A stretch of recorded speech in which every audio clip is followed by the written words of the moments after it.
On jurerait que ça a été inventé dans ce but-là. Tu peux pas genre lui faire dire une phrase? Ouais. Quelque chose à te demander. Quel est l'endroit le plus éloigné que tu aies visité? Ton trou du cul. Non, par contre, est-ce que tu peux générer une question comment débile ou pas? Non mais si tu peux Parce lui que en fait, ce serait bien de faire un moment super cringe en fait. Ouais, t'as une question qui n'a rien à voir avec rien. Et genre, tu on laisse genre 5 secondes de musique qui colle, genre... What? Ça te dit ou pas, Joe? Je sais pas, là ça enregistre depuis tout à l'heure. Ah non. Ça fait bientôt 13 minutes.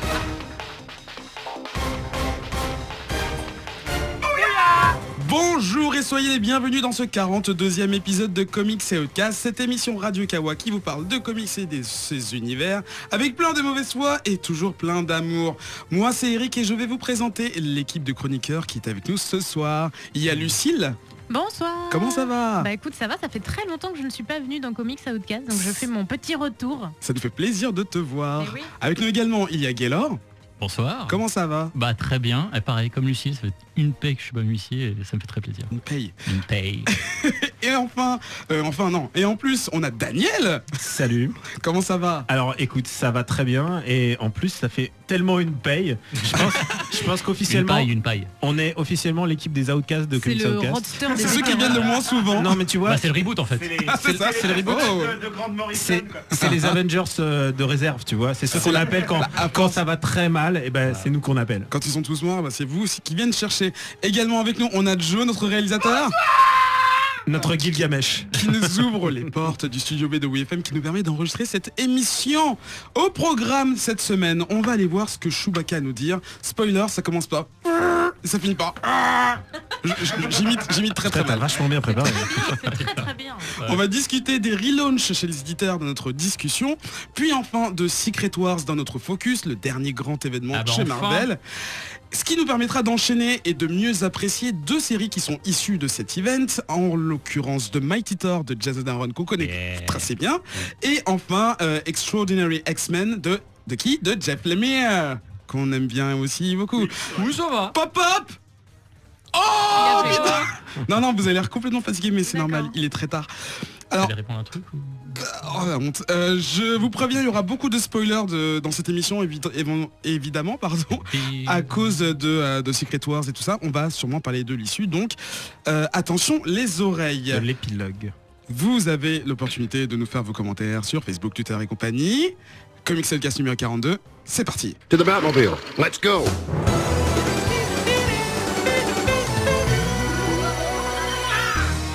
Nous allons commencer avec un voyage dans l'espace et on va aller chercher notre ami à poil, Chewbacca. Et c'est Lucie qui va nous présenter cette série qui est publiée chez Marvel. Je ne pouvais évidemment pas résister à l'idée de vous chroniquer Chewbacca, puisque j'en avais déjà parlé il y a de longs mois, puisque vous connaissez ma grande passion pour Phil Noto. Oui, dont on a également déjà parlé. Exactement, Pour j'avais Red fait un gros dossier à son sujet dans le numéro 25 de Comics Outcast que je vous invite à aller écouter. Et du coup, à l'époque, la grande nouvelle qui venait de sortir, c'était trop cool, Noto va dessiner un comics dédié à Chewbacca. Donc voilà, ça y est, il est sorti, il est même terminé puisqu'il a été édité, il a été publié entre octobre et décembre 2015 aux États-Unis et dans les bonnes crèmeries anglophones que vous pouvez trouver chez nous également. Donc Chewbacca, un titre Marvel, bien évidemment, qui s'inscrit dans la lignée de toutes les séries courtes dédiées aux héros de la première trilogie Star Wars, donc courtes 5 issues uniquement, comme la série Lando qui est sortie il y a quelques temps et dont j'avais aussi parlé. On a parlé de ce Princesse n'est pas de Leia, l'exception. Lando, Dark Vador. Qu'est-ce qui nous manque dans la On va parler de famille? la série principale. Non, même pas, mais je crois que c'est prévu. Genre un Trop rebelle, bien. je sais pas quoi là. Non, Allez, non, ouais. Juste Star Shattered Wars. Empire. Oui, on en Ah a oui, pas encore non, parlé. Jason Aaron. Prochainement. Ouais, mais là de toute façon ils n'arrêtent pas d'en sortir. Il y a d'ailleurs une série consacrée à Poe Dameron qui va sortir à partir du mois d'avril et qui sera également dessinée par Phil Noto. Donc je vous en parlerai l'été Et prochain. Han Solo va avoir son titre solo. Sans Exactement. blague. Ouais. C'était le seul qui manquait en fait. Enfin, le vrai Ouais, ils en ont encore plein dans la manche. S'ils ont réussi à faire 5 titres sur Lando, ils peuvent tout faire. Jabba. Voilà. Voilà, c'est ça que je connais. Jabba en vacances. Enfin bref, donc pour revenir à Chewbacca, donc Donc, Finotto au dessin, je vais y arriver. Beaucoup de réflexion est nécessaire. Ouais, non, mais je suis un peu perdue là. Faut que je me remette dans le bain. Ça fait à peu près 2 mois que je suis pas venue. Dérouille-toi. J'ai pas l'habitude que vous nous perturbiez comme ça. Enfin, bref. Donc, Finotto au dessin. Donc, je présente pas un dessinateur de chez Marvel, un énorme fan de Star Wars dans la vie privée. À l'écriture, on a Jerry Dugan qui est un pur produit Marvel. Il a travaillé notamment sur des séries comme Deadpool ou Uncanny Avengers. Et là, en gros, là, il est plongé puisqu'il a scénarisé la série du début à la fin. Enfin, comme je répète, ça fait 5 fascicules, mais quand même. Donc, qu'est-ce que ça raconte Chewbacca ? Bon bah en gros, Chewbacca il est envoyé à travers l'espace. Il est entre 2 missions pour l'Alliance rebelle et puis comme c'est fatigant quand même la rébellion, il est en train de se taper une grosse sieste sur une planète lointaine. Et là il est interrompu entre guillemets par une jeune fille qui vient de s'échapper d'on ne sait où et qui tombe dessus et qui lui dit faut absolument que tu m'aides, avec bien évidemment la barrière de la langue comme l'a si bien imité Eric tout à l'heure. Parce que donc Chewbacca... Non si franchement c'était pas mal. Merci, pas mal. merci. Puisque donc bien évidemment Chewbacca n'a pas une seule ligne de dialogue en tant que telle. Mais donc voilà, et donc en fait on découvre que cette petite fille s'est échappée d'une mine où sont exploités énormément de gens, donc les gens de cette planète. Et du coup elle va demander à Chewbacca de les aider, surtout de les libérer et compagnie. Donc la série est super courte, ça se lit extrêmement vite, mais vraiment extrêmement vite parce que déjà c'est du Finotto, donc ce qui fait que c'est très joli mais c'est pas forcément très poussé au niveau de l'histoire, il n'y a pas beaucoup de dialogue. La narration, voilà, c'est pas vraiment voilà, souvent quand il y a Finotto sur une série, c'est que ça va être surtout porté sur l'aspect visuel, il faut quand même être honnête. En plus, l'avantage aussi d'avoir un très bon dessinateur, c'est qu'effectivement, tout ce qui est justement le fait que Chewbacca ne dise rien, ça reste assez compréhensible. Il arrive à avoir cette petite musique. Il arrive à avoir des faciès assez jolis, etc. Le traitement des couleurs est ouf. Le trait est très cool. T'as l'impression que Chewbacca, il a été passé à l'après-shampoing, Elseve, L'Oréal, tout ce que tu veux. Il a l'air poil super soyeux, ouais. mais de ouf. Et puis voilà, il y a des moments où il fait la sieste au milieu des fleurs et tout. Donc c'est vraiment très joli, mais c'est pas du tout ni indispensable ni inoubliable. Si vous êtes fan des dessins et que vous collectionnez tout Star Wars, allez-y, sinon vous pouvez passer. À ce moment-là ? Ouais, non, franchement, c'est pas foufou, c'est assez sympa, l'univers est assez cool. On en apprend un petit peu sur Chewbacca, mais des trucs super restreints, genre on apprend qu'il est un peu claustrophobe, tu vois. Genre, ouais. Mais t'apprends pas beaucoup de choses sur son background. T'apprenais beaucoup plus de choses par exemple sur le passé de Lando. D'accord. Là Chewbacca, forcément il peut pas dire grand chose qu'on comprenne. Mais à part aider la petite fille, en fait, il fait pas grand chose de plus. Donc ça aurait pu être n'importe quel autre personnage, j'ai envie de dire. C'est plus du soutien en fait. Du soutien, pardon. Exactement. Il y avait des petits flashbacks quand même.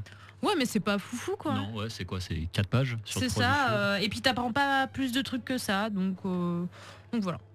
Et du coup, alors j'ai juste une question technique par rapport à la situation, par rapport à savoir. Je vais poser la même question que pour les autres séries.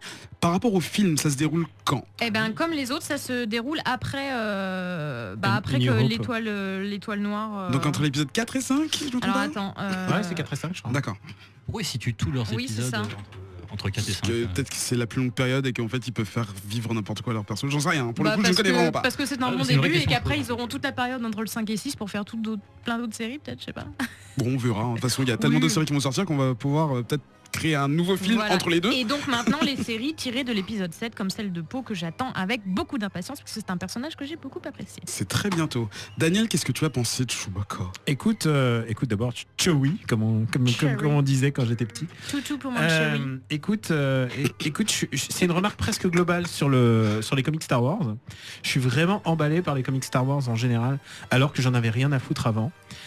C'est-à-dire par rapport au film, non, c'est côté marketing de sortir un truc ou bien les comics Dark Horse, il y a eu de très bons comics Dark Horse, l'univers étendu et tout ça. Et au bout d'un moment, j'en ai rien eu à branler parce que c'était devenu illisible en fait. Et ils ont tellement bradé sur l'univers Star Wars que du coup, ils ont épuisé le filon.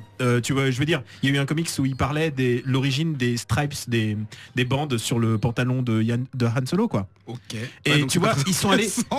Non, mais ça s'appelle les Corellian Stripes, si vous voulez. Vous pouvez googler ça. Jamais. Non, mais vraiment, ils sont allés trop loin dans le truc. Et là, globalement, ce qu'ils ont fait avec Chewbacca et les autres titres, c'est qu'ils ont foutu tout ça dans un coin très très éloigné, dans une galaxie très lointaine. Et ils sont repartis à zéro. Et pour l'instant, c'est vraiment chouette. Chewbacca se laisse lire. C'est du divertissement très honnête. Pour moi, le meilleur, c'est Vador. De très très loin, c'est vraiment un comics très intelligent. Je me permets de faire une intercarta sur Vador, puisque en fait, grosso modo, C'est Jason Aaron, non? Non, c'est Kieran Gillen. Ah, pardon. Et ce qui se passe avec Vador, c'est que on sait tous que Vador n'est pas le même personnage entre l'épisode 4 et l'épisode 5. Dans l'épisode 4, c'était un baddie, mais il n'avait pas d'origine, il n'avait rien. C'était vraiment, il était le arc Nemesis, quoi. Ouais. Et là, Kieran Gillen, il essaye de lui donner une logique et tu le vois clairement basculer et d'avoir son propre agenda, comme on dit. Il a son propre, et tout d'un coup, il commence à avoir ses propres plans. Et il y a une page géniale où l'empereur lui demande: est-ce que tu n'as rien d'autre à me dire? Et il dit non, et il est en train de penser à Luke Skywalker qu'il a croisé, quoi. Et tu vois complètement cette origine, et ça devient une espèce de relation géniale entre les deux. Ça devient il danse littéralement entre l'empereur et ses propres ambitions. Donc moi, grosso modo, je suis complètement, je suis vraiment boucliant, alors que je ne m'y attendais pas. Pour moi, Star Wars c'était perdu d'avance. J'en avais plus rien à branler, et là, c'est devenu quelque chose de très très lisible. D'accord. Gaylor, qu'est-ce que les reboots, ça a du bon. On va en parler en détail tout à l'heure. Ouais. Gaylor, qu'est-ce que tu en as pensé? Écoute, moi j'avais lu aucun comics Star Wars avant Chewbacca. Voilà, j'avais l'intention de lire Star Wars parce que Kieran Gillen, Jason Aaron. Même pas les Dark Horse, les très anciens? Jamais, vraiment jamais lu un comics Star Wars de ma vie. Voilà. Désolé. Et, t'as le droit. Hein. Et donc j'ai commencé par Chewbacca et comme le disait Daniel, oui effectivement c'est du divertissement plutôt honnête. Moi je suis un peu ennuyé moi en fait. Hein. C'est vraiment pas foufou. Hein. Ouais, t'apprends pas grand chose et les planches étaient sympas, mais enfin voilà, ça m'a pas transporté comme par exemple Thor dont je parlerai tout à l'heure. Et ouais, j'ai pas grand chose à dire en fait. Le seul truc qui m'a vraiment plu finalement, c'est les pages de flashback sur Chewie où on apprend un petit peu plus sur son passé, même si ça dure pas longtemps, même si c'est juste 2-3 cases. Voilà, c'est le seul moment où ça m'animait un petit peu. Sinon, à côté de ça, c'était vraiment Chewbacca au milieu de 2-3 humains qui avaient leurs petits problèmes à eux d'esclaves versus empereurs versus rebelles, enfin toutes ces conneries de Star Wars. Le petit problème de l'esclave. Voilà, le petit problème de l'esclave. Dans Star Wars, c'est plutôt répandu. Donc en gros, ouais. Moi ce que j'ai ressenti, et ça ressemble un peu à ce que tu as dit par rapport au flashback, moi Chewbacca je le connais juste en tant que gros monstre qui fait du bruit, et je me suis dit avec cette série on va peut-être aller plus en profondeur, et en fait on est nourri que par quelques extraits où en fait on plonge un peu plus dans le côté héroïque de Chewbacca, parce que moi j'ignorais totalement que c'était un mec qui pouvait sauver la veuve et l'orphelin juste à cause d'un sourire du il a 2 bras 2 jambes, donc voilà, à partir de là. Mais après le mec au début il est en train de rien foutre dans un champ de fleurs et il décide d'aller sauver des gens, quoi. Lucille. Si je puis me permettre, c'est d'autant plus décevant que dans on va me jeter des cailloux. Dans l'univers étendu, Chewbacca il a quand même un rôle de ouf, puisque genre il se sacrifie pour sauver les enfants de Anne et Leia, pardon. Donc, ce qui fait qu'en plus c'est un personnage qui avait vraiment une vraie saveur héroïque et compagnie. Là pour le moment le comic fait pas du tout le boulot, donc si jamais Chewbacca se transforme en héros légendaire, c'est pas là-dedans. Ouais, mais là on est entre le 4 et 5 du coup, donc oui, bien sûr, c'est normal qu'il soit peut-être encore un petit peu trop léger par rapport à ce que tu racontes. On voit pas son potentiel. Oui, voilà. C'est vrai. Moi j'ai une vraie question. Quand est-ce qu'on verra enfin un comics qui adapte Star Wars Holiday Special? Puisque je vous rappelle que Chewbacca a des enfants, une famille et des enfants dans Star Wars Holiday Special. Donc je me dis, putain, il y a des mecs sur leur casting IMDb, il y a marqué je suis le fils de Chewbacca. Je voudrais juste dire un truc et je vais me faire lancer des cailloux comme Lucille. Ça fait très mal, mais j'ai les cheveux qui font rebondir. J'ai appris en lisant Chewbacca que c'était un Ewok. Je ne savais pas. Non, un Wookie. Un Wookie. Ah, mais je confonds les deux. Oh là là là là là. Ah ouais, non mais là. Désolé. Non mais tu te souviens à quoi ça ressemble un Ewok? Non mais en fait, je pense que Chewbacca c'était un... Je te parle des Corellian Stripes, tu es dans un autre monde. C'était pénible qui évoluait. Bon, c'est pas grave. Mais pardonnez-lui, il ne connaît pas bien Star Wars. Bref, ça aurait pu donner un bon exercice de style, tu vois, d'avoir un personnage qui s'exprime que en onomatopée, enfin un petit peu comme la série Groot. Voilà. Le parallèle facile qu'on peut faire, mais... En fait, tu le mets au milieu des humains et puis il se fait balloter à droite, à gauche, voilà. Bon. Est-ce que Groot n'est pas mieux que Chewbacca dans le dernier Star Wars? C'est la bonne.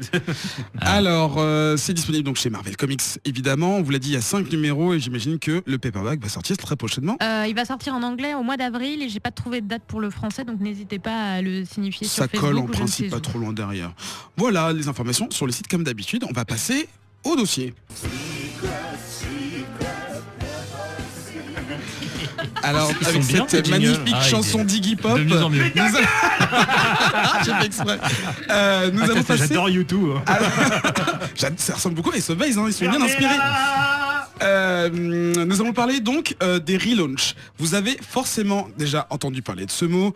On en parle souvent quand on parle de films au cinéma pour Spider-Man, qui en est à son troisième relaunch. Non, deuxième relaunch, parce qu'il y a 3 versions différentes. On en parle aussi pour les films, comme Batman, qu'on va voir découvrir cette semaine au cinéma contre Superman, ou avec Superman, ça dépend.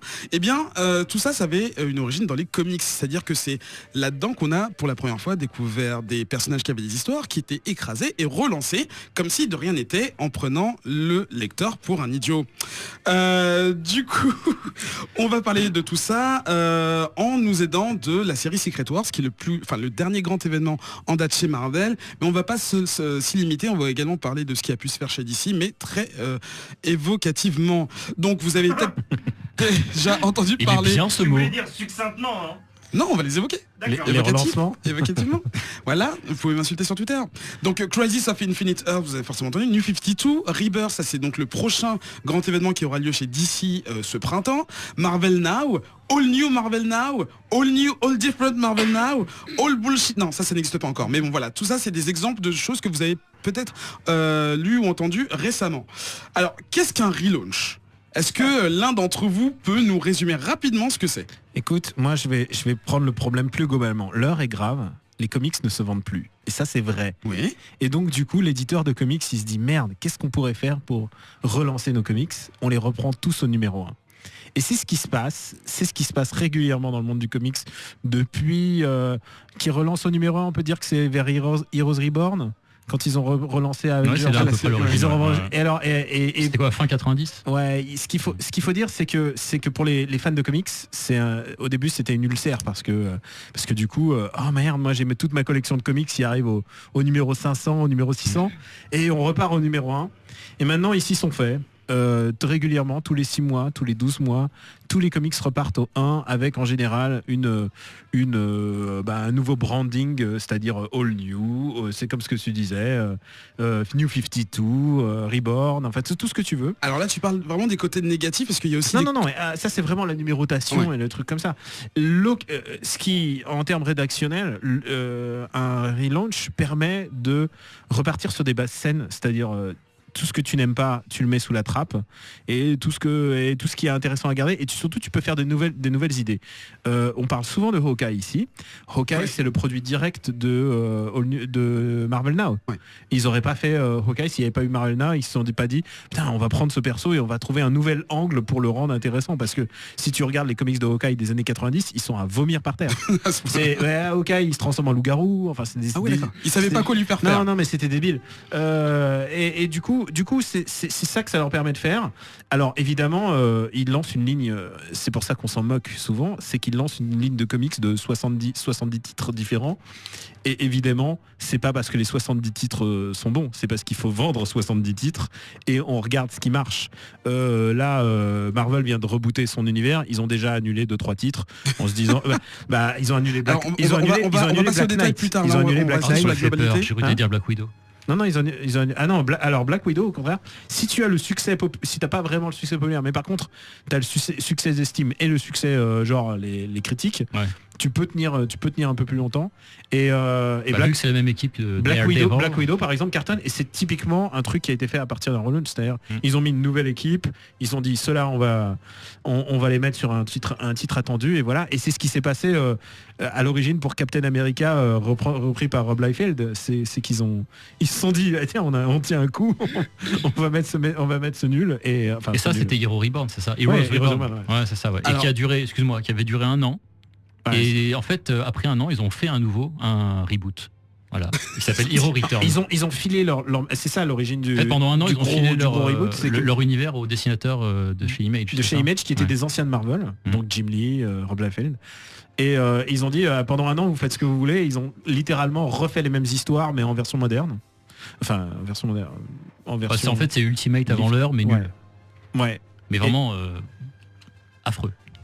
Alors, il y a pas grand chose à il y a sauver. aussi Et des au côtés- bout d'un an, ils sont revenus. Alors, ils ont remis les super auteurs classiques et c'est super nul. Alors, on va rester général parce que là on parle de choses Ah là, qui sont est-ce un peu qu'on- anciennes parce qu'on Mais va est-ce qu'on a Mais on défini est très ce que général, c'est, là, mon ou ami pas Eric. plus ou moins. Donc, alors, il y a aussi des côtés positifs, c'est-à-dire que un relaunch, ça aide également des nouveaux lecteurs à accéder à une collection qui était peut-être trop complexe à cause des histoires et qui remontaient dans le temps. Je pense à Batman qui a commencé en 37, 6-7.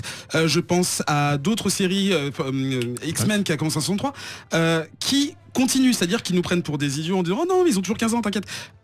Sauf que il y a plein de gens qui C'est sont ce qu'on morts. appelle il y a- le Marvel Time, hein, mec. Oui, non, je sais, mais tout ça pour dire que quand tu arrives en 2002 et que t'as X-Men 29 qui sort au cinéma, que tu kiffes et que t'aimerais te renseigner sur les histoires qui ont inspiré ce film et que tu te dis ok, je vais acheter le numéro 422 qui vient de sortir et qui parle de choses que je ne connais pas, est-ce que ça fait pas plaisir de voir que là on en est qu'au numéro 3 et que je peux justement récupérer et rattraper mon retard? Ce qui s'est passé, il y a eu un moment pour moi, à mon sens, fondateur, c'est X-Men, les films, qui ont été vraiment les premiers films de super-héros qui ont vraiment cartonné avec Spider-Man. Et il y a eu des nouveaux lecteurs qui sont arrivés. Ils ont même fait des comics à 10 cents pour attirer les nouveaux lecteurs. Et en fait, on n'a pas vu vraiment de grosse corrélation entre les ventes de comics à l'unité et la sortie d'un film. Le film de Spider-Man va sortir. Spider-Man va toujours se vendre ses 70 000, 90 000 exemplaires et c'est tout. Et du coup les ventes sont très tassées pour les comics et c'est pour ça parfois on s'est même posé la question, est-ce que les films ne sont pas devenus les trendmakers et les comics Mais suivent alors, derrière? les films ne sont-ils pas devenus les C'est exactement. trendmakers, Daniel? Bah non justement parce que Qu'est-ce que c'est un trendmaker? trendmaker c'est Produit dérivé, quoi. ouais, est-ce que le comics n'est pas Lanceur devenu de le produit dérivé? Les films, je et pense que complètement juste aussi. pour clore ce truc, c'est que non, les comics c'est la base et les films se font toujours à partir de ça. Mais Joe est en train de s'amuser avec des figurines. Mais faites ouais. Comme d'habitude, il fait ça tout le temps. Bah, c'est Joe, quoi. Mais donc ouais, le problème c'est qu'en vente ça se manifeste pas toujours et les ventes s'écroulent très vite. Si tu t'intéresses un peu aux ventes, ce que je fais en général tous les mois, c'est que tu regardes le prix, le vente de numéro 1 et il vend à 50 000 et puis en général dès le mois suivant il passe à 30 000 et ils sont bloqués sur leur courbe de vente. Il faut pas oublier que X-Men, le titre original avant qu'il a été pris par John Byrne à l'époque, il tombait sous les 70 000 100 000 exemplaires et pour eux c'était un fiasco à l'époque et du coup ils sont passés en mode reprint, ils reprenaient les vieilles histoires et ils les réimprimaient quoi, Histoire de faire de l'argent sur le côté quoi. Pour les gens qui non, n'auraient pas connu l'histoire au moment où elle était jusqu'à ce que éditée. Chris Claremont débarque sur X-Men et il relance complètement X-Men. Lucille a une question. Non, c'était pas une question, c'était pour rebondir Vas-y. sur tout ce qui est... Meuf me bâche. Bah, là, je vais rebondir complètement de toute façon sur ce qu'a Vas-y. dit Daniel, puisque si on part du principe que les films peuvent attirer un nouveau public, bon bah c'est peut-être pas le cas de tout le monde, mais c'est mon cas. Je suis venue aux comics parce que justement j'avais envie d'en savoir plus sur les héros qui animaient mes soirées cinématographiques, parce que je suis une grosse fan du MCU et donc fort évidemment, enfin j'aimais beaucoup les X-Men à l'époque, mais du coup j'avais mon papa qui les avait tous lus et qui du coup me faisait un résumé, donc pourquoi m'embêter à les lire. Et là du coup et justement quand j'ai voulu me mettre à lire un peu des histoires, bah là ça a été super perturbant parce qu'effectivement les séries on était à des centaines de numéros, on ne sait pas par où pour commencer, etc. Donc effectivement, le fait de rebooter, pour des nouveaux lecteurs, c'est plus simple. Parce qu'il y a un numéro 1, il y a un numéro 2, il y a un numéro 3, ça permet d'avoir un repère. Par contre, c'est une très bonne remarque. Ouais, vas-y. là je continue sur l'expérience de noob, bon, même si je suis plus trop noob parce que ça fait 2 ans maintenant, mais je reste quand même vachement moins cultivé sur les comics que vous par exemple, qui avez vraisemblablement commencé à lire des comics sur le pot. Et Bah moi non plus hein. Moi Voilà. je pense que oui. Je pense que mon premier comics j'étais... Voilà, c'était pot. Et enfin bref, en fait c'est un leurre. C'est un putain de leurre. Parce que quand vous prenez un numéro 1, et on pourra en parler tout à T'as un l'heure, exemple, notamment là avec The Mighty Thor. Ouais. Ou alors, non tiens, numéro 1, je peux prendre Spider-Gwen par exemple. Donc qui est... c'est pas un relaunch, c'est un reboot de personnage, donc c'est pas forcément c'est un bon, spin-off basé presque sur une blague. Ouais, voilà, mais si tu prends ils ont ce fait une genre pin-up, de... ils se sont dit on va faire un Si tu penses pas- Excuse-moi, à la base, c'est un personnage qui était dans le Spider-Verse. Voilà, C'est un vrai donc personnage. donc justement, c'était le point sur lequel j'allais arriver, c'est que si tu prends Spider-Gwen et que tu n'as pas lu le Spider-Verse, au premier numéro, il y a déjà des tas de choses Bienvenue dans les qui sont comics. abordées et qui ne sont pas traités. Donc ça, c'est un vrai problème. C'est-à-dire que toi, en tant que noob, tu te dis, je vais prendre un numéro 1, mais en fait, ton putain de numéro 1, si t'as pas lu les 3 séries qu'il y a avant, eh ben ça ne sert à rien. Écoute, Et ça, c'est devenu un vrai critère pour moi. Si je prends une série et que je suis obligée d'avoir lu tout ce qui a été fait avant pour le lire, déjà, ça va pas passer. Bah, ça tue le Si but ça- surtout que voilà. t'es supposé Si commencer ça pour comprendre. l'aborde, si tu prends par exemple, donc, on en parlera tout à l'heure, donc c'est chiant, mais Thor par exemple, donc, qui est juste avant The Mighty Thor, je n'avais pas lu l'arc qui était avant, mais en fait ça m'a pas gêné. D'accord. Voilà. alors que justement il y a plein de petites. On en Bien parlera sûr, après en c'est- détail. Ça reste pas gênant à la base en fait. Écoute, Bah, tu as souvent, ça l'est. tu as totalement raison. Et c'est vrai que les comics restent compliqués à lire. Et en fait, cette truc politique de relaunch, c'est aussi la suite de la politique de faire des trades. C'est-à-dire maintenant les comics, ils les font plus pour les trades paperback. C'est là où ils se font vraiment du blé. Donc les trade paperback, ce sont les versions reprises. reliées qui rassemblent 5 à 8 Un arc numéros entier. qui sont Maintenant- sortis en feuillet individuellement tous les mois avant. Voilà. Ouais, maintenant ils écrivent pour avoir un arc d'au moins 6 numéros et que les gens puissent le lire. Et c'est là où ils se font vraiment du blé, hein, parce que même les single issues, comme on dit, les numéros à l'unité ne vendent plus assez. Mais il y a un truc intéressant dans ce que tu disais, c'est que quand ils font un relaunch, et ça c'est ce que j'aime bien aussi, c'est que quand tout était pourri avant, ils mettent tout sous le tapis et ils permettent d'oublier. Et il y a eu un cas assez connu qui s'appelle Tin Tony. Alors, je ne sais pas si vous connaissez Tin Tony. Tony comme Tony Stark ou- Comme Tony Stark. Ok. Il y en a pas C'est que beaucoup, hein. Ah oui. Tony Stark est devenu un adolescent à un moment. En fait, le vrai Tony est devenu Comme dans Avengers Academy. comme dans Avengers Academy. Ouais. C'est une grosse Avec référence la petite d'Avengers barbe. Il est Academy. aussi relou. Attends, mais explique pourquoi. alors- Qu'est-ce qu'il est devenu l'adulte? Non, l'adulte est devenu fou. C'est devenu une espèce de. Il est devenu comme Green Lantern quand il est devenu schizophrène. Et grosso modo, il y a une grosse baston. L'ancien Tin Tony, le vieux, il meurt. Mais grosso modo, c'est Tin Tony qui devient le vrai Stark. Ouais, on a- Et alors, tout le monde était très gêné par cette histoire. Et c'était vrai parce qu'en plus d'être moche, c'était vraiment d'une connerie. C'était quand ça C'était juste avant. Juste avant Heroes Reborn. Reborn. Et en gros, Tony Stark était devenu, enfin en gros, avec la magie du Redcon, c'était en fait un traître depuis le début. Ouais. Un agent de Kang, C'est un les truc comme ça. méchants. Ouais, Ouais, c'est ça. c'était assez affligeant. Et du coup, ils s'étaient tous gênés par Tin Tony. Donc du coup, quand il y a eu Heroes Reborn, et bah, du coup, ils se sont dit, on va pas en faire référence. Et c'est ce qu'ils font en général. Maintenant, le problème, c'est que les X-Men, tu peux pas t'infiltrer dans les X-Men sans avoir lu sans connaître un petit peu des milliards de choses. Et moi, je te dirais que ça dépend des auteurs. Donc en Parce fait, que si tu là, prends- t'es en train de me dire que par exemple une série aussi culte que X-Men, elle est irrebootable. Enfin, j'invente des mots. Hein. Si, bah, c'est ce qu'on va voir tout à l'heure. Là, D'accord. justement, a été rebooté. Le truc, c'est que ça dépend vraiment. C'est vraiment du cas par cas. Quand je recommande un comics à un ami ou quelqu'un, je vois à peu près les goûts. Je sais ce que je peux lui donner en fonction de son niveau d'implication. Et il y a des comics qui sont faits pour être lus d'office. Par exemple, ils vont relancer Black Panther.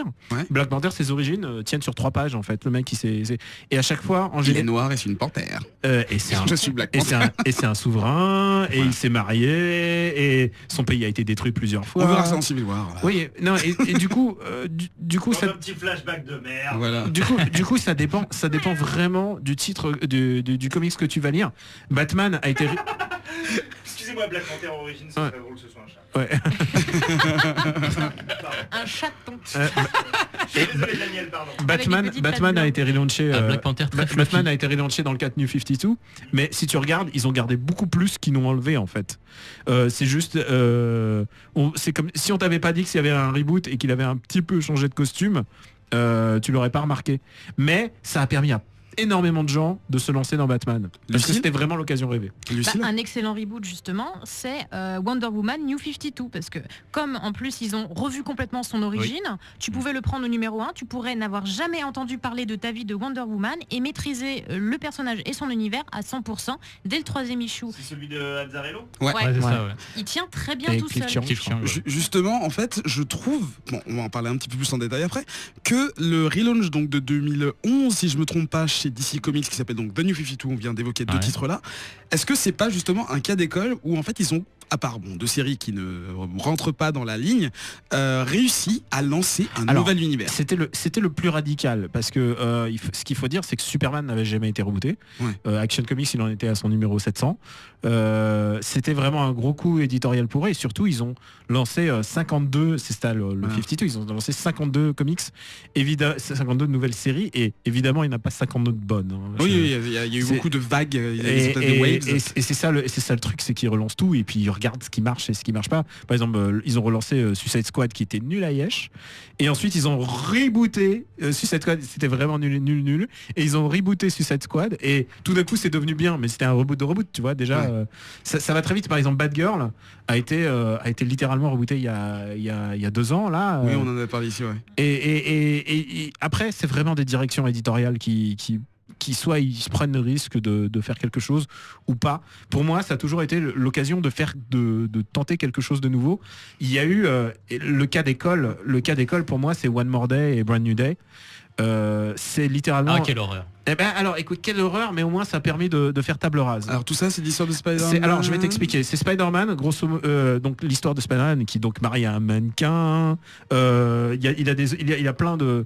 Il y a tellement de choses qui lui sont arrivées dans les 15 dernières années qu'il est devenu un personnage pas très difficilement lisible et donc la méthode utilisée était nulle. C'est Mephisto qui arrive et qui dit écoute, ton mariage c'est ce que tu as de plus beau en toi, écoute, offre-moi ton mariage et moi je t'offre... je sauve ta tante. Je sauve ta tante qui est en train de mourir, elle est morte 15 fois déjà. Ouais. Et oui, non, mais c'était une comédienne la dernière fois qui avait pris sa place. Ouais, c'est vrai. Et du coup Mephisto, et donc littéralement Spider-Man fait un pacte avec le diable et enfin voilà, ce qui a sauvé tout le monde. C'est terriblement, c'est horrible de dire ça, mais c'est ne pas comprendre le personnage, voilà. Mais par contre, ça a permis à Spider-Man d'être rebooté avec un auteur qui savait où il allait, et ils se sont passés en hebdo, et tout d'un coup, Spider-Man est redevenu cool parce qu'ils l'ont refait. Pas tout de suite. Hein. Ah, moi, il y a eu un gros problème avec cette série. Assez cool, en fait, il y a eu 2 gros problèmes. C'était que c'était un reboot effectivement, sauf que c'était pas un reboot au niveau de la numérotation. Donc pour attirer les nouveaux lecteurs, déjà c'était compliqué, quoi. C'était super compliqué. Et puis après ils sont repassés en numérotation. Et le deuxième point, c'était que j'ai oublié mon deuxième point. En fait, voilà, tout simplement. À force de faire des moulinets avec les mains, Eric là. En fait, voilà. C'est antenne. Ah, c'est bon, je me souviens de mon deuxième point. Le deuxième point, c'était l'alternance justement des équipes. C'était pas mal de faire de rebooter tout Spider-Man, parce qu'à la base Spider-Man c'était 4 titres séparés, donc 4 pas timelines différentes, mais 4 aventures qui se passaient en parallèle, mais qui se croisaient jamais. C'était très bizarre. D'accord. Et là, du coup, en gros, ils disent on garde les 4 titres, sauf que vu qu'il y a 4 Je semaines sens dans un qu'Eric a mois, envie de on parler fait de chaque Secret semaine. Wars, là. Non, c'est Lucie qui veut intervenir après, mais chaque semaine, du coup, on met du Spider-Man, on garde cette même base et on garde les mêmes artistes, les mêmes scénaristes, sauf que il faut harmoniser tout parce que du coup, c'est une histoire qui continue toutes les semaines. Donc c'est un et micro. c'était un merdier, mais pas possible. Lucille. Et justement, tu donnais l'exemple de Spider-Man. Ça, c'est un exemple qui est super concret de quel est le fichtre avec les reboots et les relaunchs à l'appel. C'est que du coup on se retrouve avec une série avec Spider-Man Peter Parker, une série avec Spider-Man Miles Morales. Si tu prends une autre série où tu vas te retrouver avec un Spider-Man, ça sera peut-être pas celui que tu as lu, etc. machin à la base. Non, parce que celui-là il est mort. Oui mais non mais avant Secret Wars, tu vois ce que je veux dire. Il y a un nouveau titre Spider-Man qui est Spidey en ce moment et c'est Spidey adolescent. S'il est en continuité et il est ado. C'est ça, donc là tu te retrouves avec des trucs, finalement t'as pas le bon super-héros en fait. Et ça c'est un vrai souci aussi au niveau de la lecture globale du comics et de l'accessibilité pour les nouveaux lecteurs notamment. Et alors ? De base, en fait, il y avait 2 univers. Il y avait l'univers classique et l'univers Ultimate. Et c'est ça qui faisait en fait peut-être que tu pouvais confondre avec ça. C'est qu'il y avait un Peter Parker qui était jeune, dans un univers qui est arrivé dans les années 2000, justement pour répondre à ce besoin de nouveaux lecteurs, justement. Comment dire, ils voulaient garder l'univers de base, ils voulaient pas le casser, et ils voulaient en même temps justement créer un nouvel univers, donc ils ont créé l'univers Ultimate qui a duré, et puis du coup ils ont tué Spider-Man, ils ont mis un nouveau à sa place, du coup il y a 2 Spider-Man à part. Donc là voilà. on a parlé de Marvel et de DC. On n'a pas parlé d'un éditeur dont on parle beaucoup en général pour leur série, Image Comics. Pourquoi ? Bon, déjà aucune de leurs séries ne sont liées, mais alors non, c'est faux. Alors vas-y Daniel, quelles séries sont liées chez Image ? Savage Dragon et crossover avec Spawn, Ouais, il faisait son petit crossover avec Spawn, avec Youngblood. Oui, du coup, est-ce qu'ils ont fait des reboots qui avaient un impact sur toute la publication ? Invincible a fait un reboot. C'est que c'est un univers partagé, oui, mais ça n'a aucune espèce d'incidence, il n'y a pas de chronologie officielle, quoi. D'accord. Donc, Donc eux, ils sont immunisés. ils partagent ils ont leur collier, quoi. ils partagent leur univers, ils ont leur collier d'immunité. Ils partagent leur univers, mais s'ils rebootaient Cyberforce ou les trucs de Mark Silvestri ou les Youngblood qui auraient été rebootés 15 fois, tout le monde s'en fout. Pardon, Gaylor, Ça pour le coup, Walking Dead qui a plus de 150 numéros, ça dérange reboot. personne finalement, tu vois. Ouais. Mais le jour où ça reboot, Ils vont faire un genre un spin-off, je pense. Enfin, c'est le truc le plus. ils l'ont déjà fait à la télé, pourquoi pas dans les Ouais, comics. voilà. On peut peut-être faire des jeux vidéo. Oui, c'est vrai, ils en ont fait plein. Ça y est. Putain. Il y en a plus que de Mario bientôt. Et du coup, est-ce que vous envisageriez chez DC ou chez Marvel des univers en fait complètement déconnectés? C'est-à-dire que là, quand on lance, quand DC ou Marvel lance une nouvelle série, mais je parle vraiment parce que Ultimate, t'avais des personnages différents qui avaient leur propre série, mais qui étaient liés dans le monde Ultimate. Ouais. Là, je parle vraiment, on est un éditeur. Comme Image en fait, et Spider-Man n'existe que dans le monde de Spider-Man, et un tel, et un tel, et un tel. C'est-à-dire qu'ils n'ont plus de liens les uns avec les autres, on suit une histoire d'un personnage, et plus juste d'une gigantesque famille avec 950 personnages ou plus. Tu veux dire que c'est un même éditeur qui publie des titres qui n'ont rien à voir entre eux? Oui. Il y en a des kilopelles. Enfin, je veux dire, la moitié d'Image ne crossover pas ensemble. Oui, Ouais. mais c'est des personnages comme Marvel qui sont tout aussi Alors populaires, Dark mais Knight peut-être, Dark Knight qu'ils Returns, sans dont on qu'ils parlait ne- dans la dernière émission justement. C'est Batman, il est dans son univers à lui. Il y a Wonder Woman, Superman, D'accord, ouais, je vois. Joker, tout ça, enfin parce qu'on les connaît, parce que Écoute. c'est des fortes images de la culture pop. Mais c'est ce Batman qui appartient à cet univers et basta. Et c'est les autres qui gravitent autour C'est de un, lui et c'est pas un bon l'inverse. exemple Ouais. parce que Daniel. quand DKR est sorti, c'est devenu en fait de fait le premier Elseworld. Après, tu fais ton petit Elseworld et Alors un Elseworld, Elseworld, c'est un Monde c'est- autre. C'est un monde parallèle. C'est un monde parallèle qui te permet de réutiliser les mêmes personnages et d'avoir une histoire qui n'a rien à voir. d'accord. Et c'est ce qui s'est passé pour Dark Knight Returns. Dark Knight Returns est un monde parallèle au monde classique de DC et ça a Batman vieux, tu vois. Et ça permet d'avoir... Et en fait, ça arrive, puisque si tu regardes, c'est ce qui se passe dans les séries télé, c'est ce qui se passe dans les films. Chaque univers commence à devenir son propre univers parallèle. Là où c'est un peu audacieux, c'est dans Spider-Verse, où ils ont tout mélangé comme des connards. et tout d'un coup, il y a le Spider-Man Sentai qui débarque. Et qui a le Spider-Man de Marvel vs Capcom qui se fait défoncer.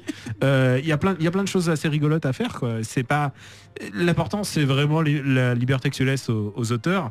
Et quand ils sont motivés, ils peuvent faire quelque chose de bien, quoi. Gaylor, et on va conclure. Donc finalement la question c'est est-ce que les reboots, les relaunchs sont bons pour les nouveaux lecteurs? Non.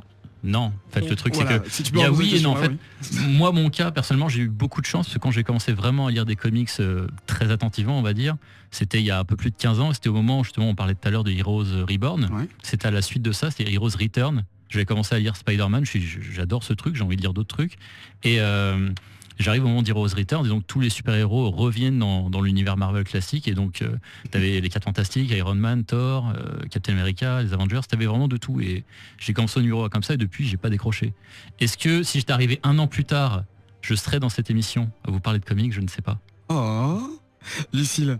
Pour conclure sur le sujet, j'aimerais au passage faire une petite ouverture puisque un des problèmes soulevés notamment c'est le fait que ce sont des faux numéros 1 puisqu'il faut avoir lu les autres trucs et en fait c'est un phénomène qui est barbant et qui du coup est en train de se reproduire au cinéma puisque à l'heure actuelle dans la phase 3 du MCU, si tu n'as pas vu les autres films, il te manque des clés. Donc tu es obligé de voir les autres films même si le super-héros ne t'intéresse pas pour comprendre un Avengers et compagnie. Et là en plus donc le dernier Joe Fulton est allé encore plus loin puisque du coup il va t'obliger à voir un film qui n'est pas encore sorti, donc en l'occurrence Thor, pour savoir qu'est-ce qu'il fout à poil dans sa fontaine. Mais Voilà, donc ça c'est voilà. donc il est en c'est- train de c'est regarder plus le du trailer tout- des films suivants, en fait. Exactement. Non, mais Donc c'est ça, hein, plus c'est une du scène tout, rajoutée. Voilà, donc c'est un problème C'est qui là où je suis maintenant content. s'ouvre au cinéma. C'est là où je suis content quand même pour conclure. C'est là où je suis content d'avoir commencé les Il y a- en Moi fait, aussi, il y a Gaylor qui je va conclure. conclure Sans après. conclusion.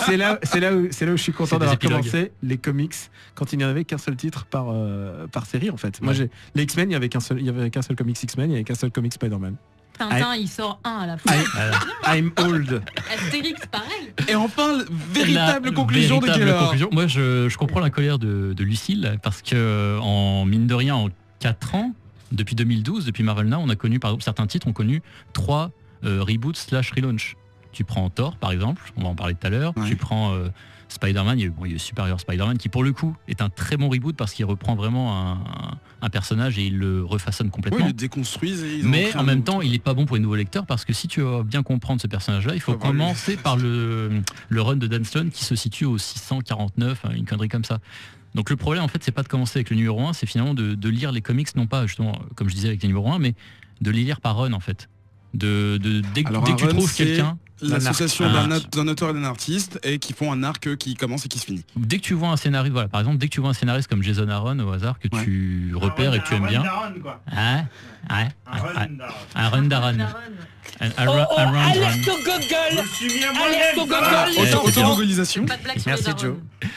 Et ben si tu chopes le but en fait c'est de choper un scénariste ou un auteur que tu aimes bien et de finalement de te créer ta propre timeline et de pas te soucier de tous ces reboots à la con, tout simplement. C'est le message de la fin. Attends, pour conclure. Non, Ah, On conclut comme Jean-Claude lisez ce que Duss. vous voulez, mais on va vous faire quelques petites recommandations, juste après cette petite page de pub. La légende dit qu'il y a très longtemps, peut-être plus de 1000 ans, 4 chroniqueurs créèrent la société secrète de l'Agapar. On dit que dans leur infinie sagesse, ils offrirent au monde la bonne parole du jeu vidéo, leurs analyses, leurs coups de cœur, leurs coups de gueule et leurs plus beaux jeux de mots pourris. Mais des forces maléfiques les enfermèrent à jamais, grâce à un sort dont ils ne purent se libérer. Coincés depuis trop longtemps dans une grotte sombre et humide, frustrés par des siècles de combos ratés à Street Fighter, on raconte qu'ils sont parvenus à reprendre contact avec le monde extérieur grâce à la magie d'Internet.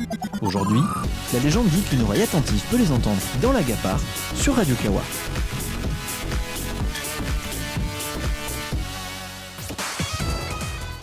42e émission de Comics Podcast, c'était tellement fort, ça m'a un peu surpris. Nous allons donc parler, dans cette deuxième partie de la discussion, de l'événement qui a eu lieu entre 2015 et 2016, j'ai nommé Secret Wars. Alors, qu'est-ce que Secret Wars? Vous en avez forcément entendu parler, vous l'avez forcément vu dans vos librairies, ou vous avez certainement lu des commentaires sur Internet sur le fait que c'était long. Et oui, pourquoi? Il y a eu 9 épisodes sur 8. Je dis ça parce qu'en fait ils en ont rajouté un au dernier moment qui ont été écrits par l'auteur Jonathan Hickman et dessiné par Isaac Riddick. Je pense que je prononce très mal son nom. Isaac Riddick, je sais pas, il est de là-bas. Qui a commencé au printemps dernier et qui s'est fini en janvier de cette année, en 2016. Alors vous me dites 9 numéros, il s'est passé quoi? Oui, il y a eu un petit problème entre le numéro 5 et le 6. Il y a eu 2 mois de ralentissement, ce qui a fait que au lieu de finir en octobre, la série s'est finie en janvier. N'importe quoi. Alors, je vais essayer de vous poster une liste de lecture sur le site pour que vous puissiez savoir comment lire et apprécier encore mieux cette série. Sachez juste que pour pouvoir la comprendre, il faut lire les 44 premiers numéros, enfin les 44 numéros de la série Avengers qui a commencé en 2012 et les 33 numéros de la série New Avengers qui a commencé également en 2012, écrit par le même auteur. Je l'ai fait en l'espace d'un mois. T'as lu Infinity aussi? Non, on m'a dit de le sauter. C'est génial et ça vous permet de profiter encore mieux de Secret Wars. Ce qui est intéressant ce soir, c'est qu'on a une personne qui l'a quasiment lu en intégralité, Gaylor. Non. Également Daniel, mais pas. non, Lucie ne l'a pas lu et en fait on va avoir cet œil un peu noobesque qui nous permettra de voir les choses vers le bas parce que c'est là où tu nous tires. Et Joe, tu l'as lu ou pas? Oh là là! Je rigole, ça va. Arrête pas la blague. Ok. Et Joe, tu l'as lu ou pas? Mais bien sûr que non.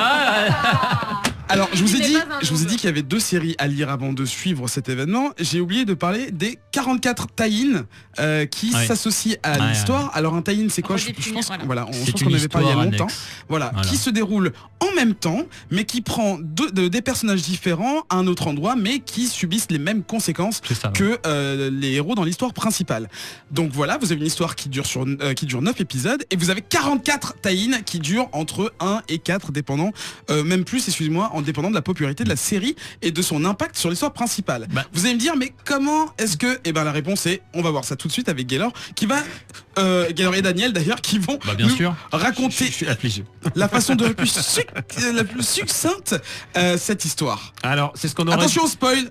Alors, c'est ce qu'on aurait dû faire depuis le début, je pense. Précédemment.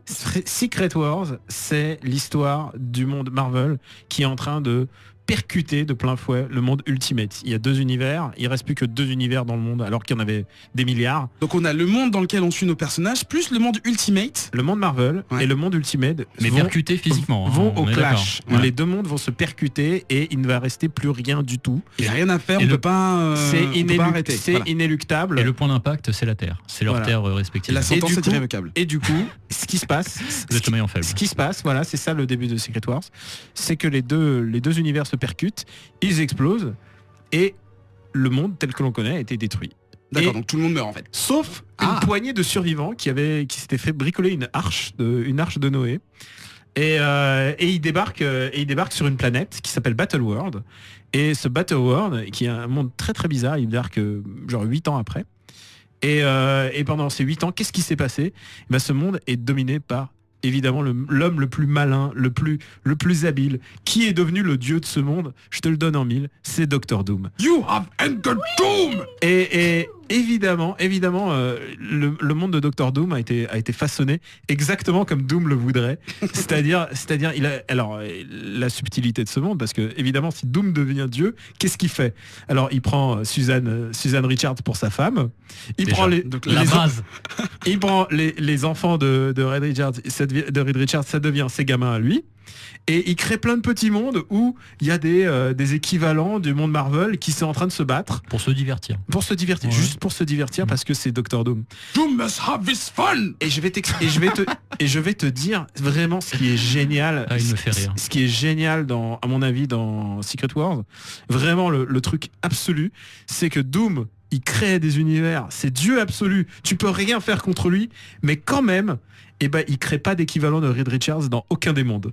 Parce qu'il est les boules de Reed Richards, parce qu'il les déteste si profondément qu'il ne crée aucun double de Reed Richards, alors qu'il fait des faux Spider-Man. Des Je doubles voudrais de juste Captain revenir America. sur un tout petit détail par rapport à la création. Si je ne me trompe pas, en fait, c'est des morceaux de terre explosée qu'il a récupérés pour les sauver. Ouais, C'est ça. c'est Et c'est en fait ce qu'il y a dedans, c'est pas vraiment son choix en fait. C'est-à-dire que cet univers là, on va faire une Ouais, planète. mais grosso modo, c'est Dieu. Il a Oui. le droit de vie ou de mort sur tout le monde. et ce qui est génial, c'est le sort qu'il traite, le sort qu'il donne aux autres fantastiques. Et évidemment, Reed Richards, qui fait partie de la poignée de survivants, ils sont à peine 10-12. Il arrive et il voit ce qui s'est passé. Évidemment, Reed Richards est ulcéré par ce qui s'est passé. Genre ma meuf, mes 2 gosses, et- t'as fait quoi là? Et Doctor Strange, qui est le Doctor Strange original, c'est un des rares qui a survécu aussi. Il est devenu pote de Doctor Doom pendant toutes ces années. Il est devenu le shérif magique. Il est de cet devenu le univers, laquais, quoi. le shérif magique. un truc de ouf. Et Doctor Doom a fait une armée de Thor qui s'occupe de réguler le monde qu'il a police. créé. Tu vois Police Academy, c'est que avec des torts. Donc c'est des bros complètement Ah, c'est habitables. que et, des Thors qu'on connaît tous, qu'on a déjà vu. Mais il y des a trucs complètement inventés aussi, genre Groot en tort. Ouais, non, mais il y a des... des où il y a le Thor grenouille qui est revenu. Enfin, Voilà. il y a vraiment plein de choses chouettes. C'est le crossover. Je l'avais dit, je crois, pendant la soirée de Noël. C'est le crossover le plus emballant que j'ai lu depuis très longtemps et je les lis tous. Parce que il y a des grands moments de personnages, il y a des putains de moments qui te prennent aux tripes. J'ai été conquis par ce truc alors que c'était pas donné. Et pourquoi j'ai été conquis? C'est parce qu'en fait, Pourquoi, ce n'est Daniel pas un vrai crossover en fait. C'est une histoire de Doom littéralement. C'est le titre solo de Doom.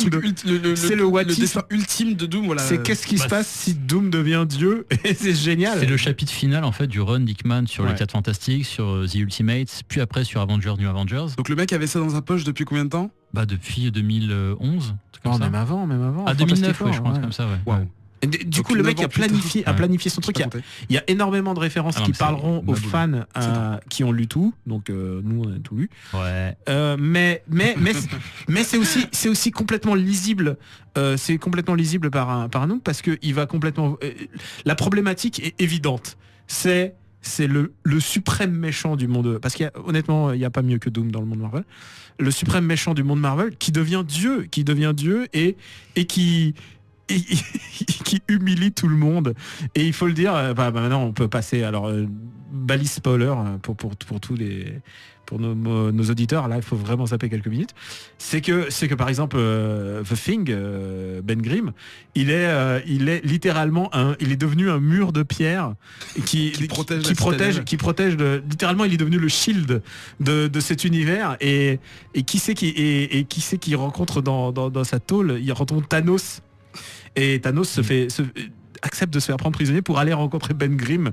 Et il y a un des moments de comics les plus inouïs que j'ai eu, c'est sorti l'année dernière, l'année dernière, c'est la conversation entre Thanos et Ben Grimm, quoi.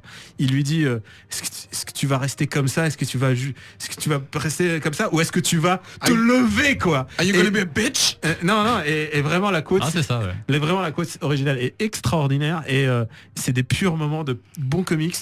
It's so fucking good.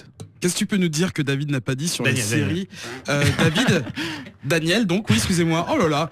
Donc c'est le reboot, a changé de prénom. Donc David, Gaël et Lucie. Putain. Non, qu'est-ce que tu peux nous dire que Daniel n'a pas dit en gros, si je peux évoquer un peu les tie-in aussi. Que c'est très très agréable à lire tout ça, parce que c'est pas un event construit comme Civil War, à savoir que Civil War c'était une espèce d'amoncellement de plein de petits morceaux d'histoire qu'il fallait suivre dans d'autres tie-in pour bien les comprendre. Par exemple, il fallait lire Civil War et Amazing Spider-Man. Mais c'est pas le cas pour Secret Wars. Non, Civil War, Secret Wars, ouais. Tu peux le lire, déjà comme je disais, c'est un peu la conclusion du run de Avengers, New Avengers, Hickman. Ouais. C'est la conclusion directement de ce truc. Donc déjà, si tu lis pas Avengers, New Avengers, tu pars avec quelques trucs en moins, mais en soi l'histoire est parfaitement lisible. Mais ce qui est d'autant plus agréable à lire pour le lecteur, c'est que les 44 tie-ins qui constituent justement l'univers de Secret Wars peuvent être lus complètement indépendamment. Il y a un titre solo sur les Thors, par exemple. Oui, voilà, par exemple, il y a un titre sur Planète Hulk, sur Civil War, justement, sur House of M. En fait, ils reprennent des histoires classiques et qu'ils les finissent, en fait. Voilà, en fait, ils reprennent pas les histoires classiques, ils reprennent juste le nom, mais ils racontent de nouvelles versions de ces histoires-là. En l'occurrence, Civil War, c'est la guerre entre Tony Stark et Captain America, sauf que ils se disputent en gros une grosse partie des États-Unis. Il y en a un qui est devenu complètement libéral sur la gauche, et l'autre qui monopolise complètement les ressources de tout l'État. Et puis ça leur a permis de reprendre aussi des univers que les gens aimaient. Par exemple, il y a eu X-Men 92. Oui. Il y a eu qui se base sur la série animée. Grosso modo sur la série animée, et la série telle que Jim Lee l'a dessinée avec le même style graphique et tout. C'est ça qui est il y a Old Man Logan, il y a vraiment, et il y a eu quelques petits trucs, vraiment. Thor et Siege, c'était pas mal aussi. Siege, c'était le plus surprenant, c'est ce que tu racontais justement, la discussion entre Ben et Thanos, c'était vraiment, ça venait de ce titre-là. Et pour le coup, on s'attendait à ce que ce soit la réplique de ce qu'était Siege, un event qui s'était déroulé quelques années auparavant dans Marvel, à savoir la confrontation entre, je crois que c'était Norman Osborn qui avait ses Dark Avengers d'un côté et tout Asgard de l'autre. Et c'était pas du tout ça en fait. Kieron Gillen, qui justement, on en parlait tout à l'heure, il écrit comment s'appelle Dark Vador. Il a pris le nom Siege, et il en a fait un truc complètement différent. Il en a fait vraiment l'histoire de ce mur justement, cette espèce de rempart contre, parce que derrière le mur, on l'a pas dit, mais il y a tout ce qui est Ultron, tout ce qui est Marvel Zombie, enfin toutes les saloperies, les pires horreurs de méchants. Doom les a ramenés aussi dans son monde là, et il les a mis derrière ce mur là en fait. Voilà. Je répète, tout ce qui est dans ce monde, c'est pas de sa faute. Lui, il a juste gardé des endroits qu'il voulait garder. Moi, j'ai l'impression que c'est un peu les plus accommodes. C'est un peu l'album photo de Dr Doom, tu vois. Il s'est souvenu de tiens, il y avait Civil War, tiens, il y avait ça, il y avait des zombies. Allez-y, go, faites ce que vous voulez maintenant. Je mets un mur, je mets les méchants, les très très méchants d'un côté, puis les autres, démerdez-vous. Et t'as totalement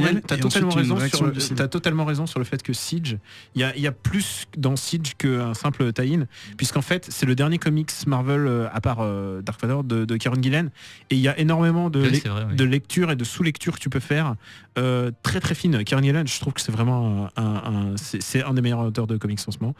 Il y a plein de réflexions qui se fait sur sa propre manière d'écrire les comics dans un monde partagé, dans un monde de super-héros.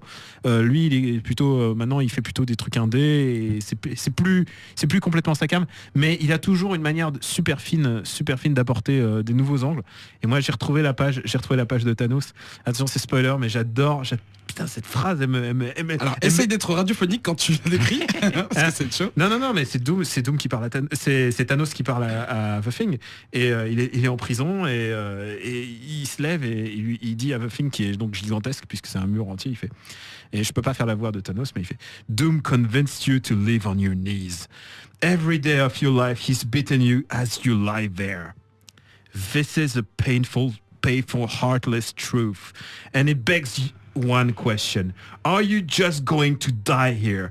Or are you going to stand up? Est-ce que tu peux la faire en espagnol, s'il te plaît, pour nos auditeurs? Je peux te la faire en russe.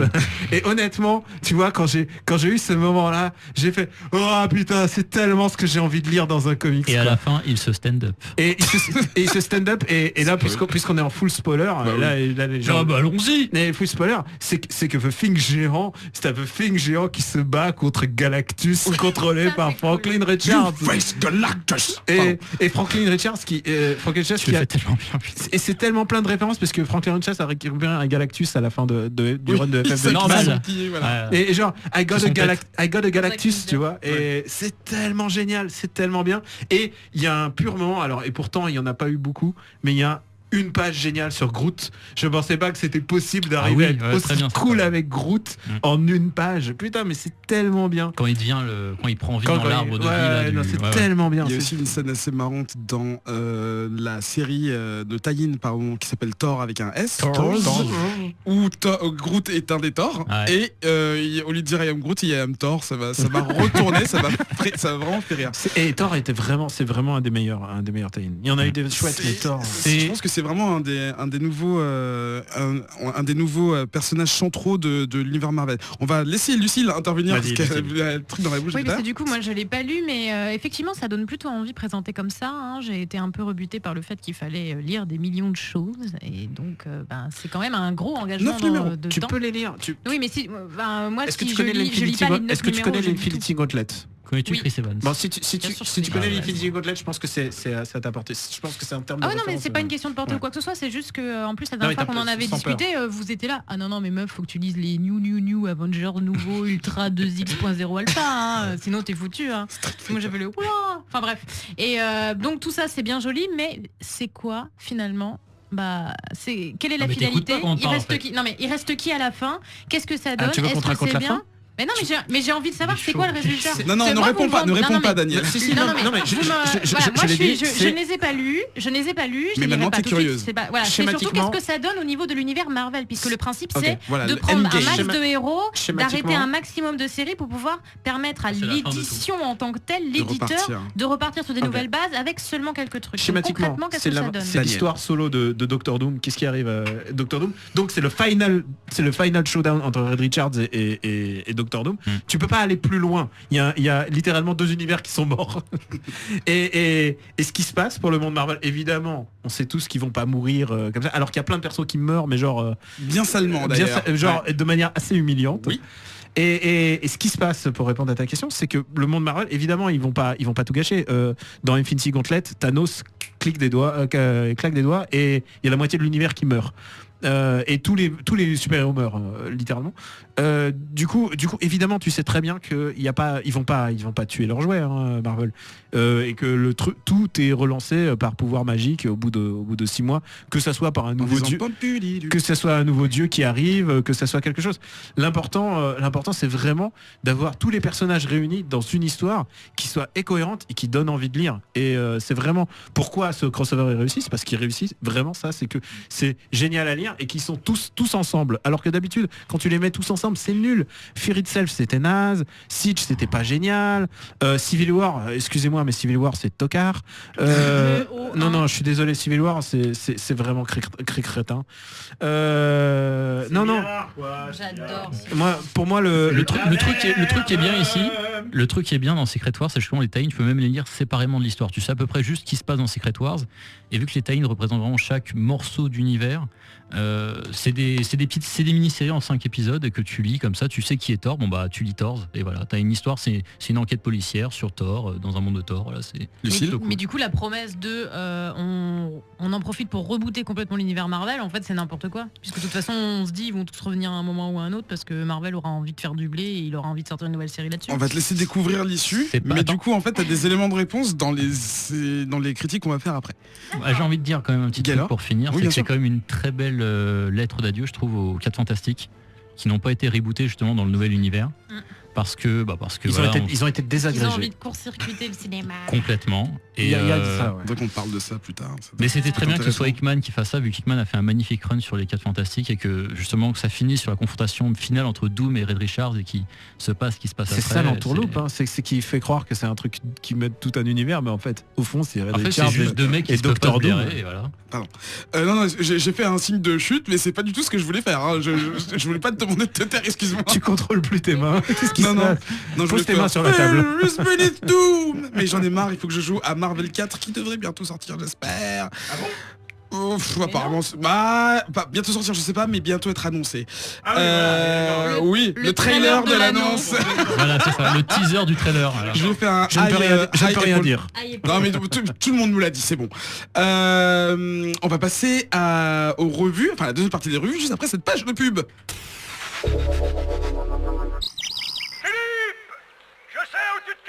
Oh là là, qu'est-ce qu'il est bien fait ce film. Je me demande bien comment ils peuvent faire ça.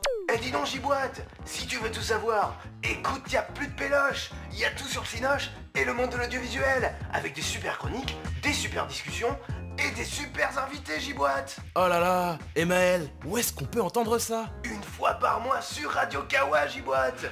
Allez Marcel, au studio. Y a plus de péloche, le podcast sur le monde de l'audiovisuel. Présenté par Maël et Giboite Une fois par mois. sur Radio Kawa. Tu sais, j'ai d'autres trucs que je peux pas répéter. De retour dans la troisième et dernière partie de cette émission, 42e Comics Outcast, tout va bien. Vous pouvez nous faire vos commentaires, nous poser vos questions. Déclarations d'amour. Vos déclarations d'amour, même si la Saint-Valentin s'est passé. Mais si, et t'en as- voilà. t'en On branle de la Saint-Valentin. T'en as pas Sous assez de la violence. déclarations d'amour T'en as pas assez de déclarations d'amour Bon non, envoyez-moi des déclarations d'amour. Sur Twitter, Elle le Facebook. mérite. Hashtag déclaration Comics Outcast. C'est ça. Elle a le meilleur Snapchat du monde. C'est vrai. Ouais. Bref, donc on va passer donc comme je disais à la deuxième partie des revues. Nous allons parler de 2 séries Marvel encore. On aurait dû l'appeler Quatre. Marvel. 4 séries. Non 2. Attends de voir que Daniel parle à son tour. Je vais parler de 10 séries en même temps. Qui sont directement ou indirectement ou pas du tout issus des événements qui ont lieu à la fin de Secret Wars. On va d'abord parler de Thor parce que c'est une Ok. série cool et que on va encore parler de Jason Aaron. C'est encore un abonné au panthéon de nos grands auteurs dont on parle tout le temps et qu'on considère comme des gens cool. Elle était longue ma phrase. Hein. Moi, il me déçoit sur 2-3 trucs quand même. Hein. Quoi Pourquoi je t'ai pris Tu parles Quoi de par Dr. exemple Strange. Joe qu'est-ce que t'aimes pas chez Aaron Star Wars. Ouais, voilà, Doctor Strange. Oui, Le funky loli bizarro C'est strange. plutôt wacky, tu vois, c'est vraiment c'est Doctor Strange version Tim Burton un peu.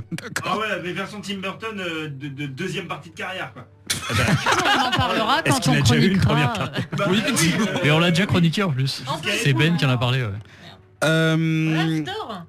Donc, Ouais, donc bah, Aaron, ok, on a j'arrive. parlé dernièrement, il y a 2 semaines, dans The Goddamned, et en illustration, Russell Dauterman, qui a illustré les 8 premiers Thor qui sont sortis en 2014, et donc qui revient pour ce run après Secret Wars, pour continuer à dessiner la femme qui tient le marteau, Lucille, ou ouais, on va dire Gaylord. En fait, je trouve pas ton prénom, donc il me fallait un truc vite. Ou Jean-Michel. Est-ce que tu peux nous parler de cette série, Jean-Michel, s'il te plaît? Tout à fait, Derek. Roger le dinosaure. Pour parler de Thor d'abord, il faudrait se poser la question, est-ce que c'est vraiment un reboot ou pas? Alors, est-ce que c'est vraiment un reboot ou pas? Faux. Non. Ah bon? Non. Nani? Mais non, pas du tout, parce que tu viens de parler justement des 8 chapitres qui se sont passés juste avant. Oui. 8 chapitres durant lesquels on mettait en place le nouveau Thor, enfin la nouvelle Thor. Et c'était même pas à ce moment-là un reboot ou un relaunch, enfin c'était un relaunch. Ouais. Mais en fait, il faut remonter un petit peu plus loin, il faut remonter à Marvel Now. C'est à ce Previously moment-là que on Thor. Jason Aaron est arrivé. Ah, ouais, y a pas de H. Ouais, je crois que j'ai dit un H, je sais pas pourquoi. Est arrivé sur le titre et a un petit peu chamboulé tout ce qu'il avait fait avant sur Thor avec God of Thunder. Ouais. Ça a duré 25 chapitres. Ça a duré 25 chapitres. Et en fait, super. et c'était génial. vachement cool. Ouais. C'était vraiment génial. Et en fait, il a pas lâché Thor depuis. Il s'est passé un truc de ouf à la fin du 25. hop, relaunch avec le nouveau Thor.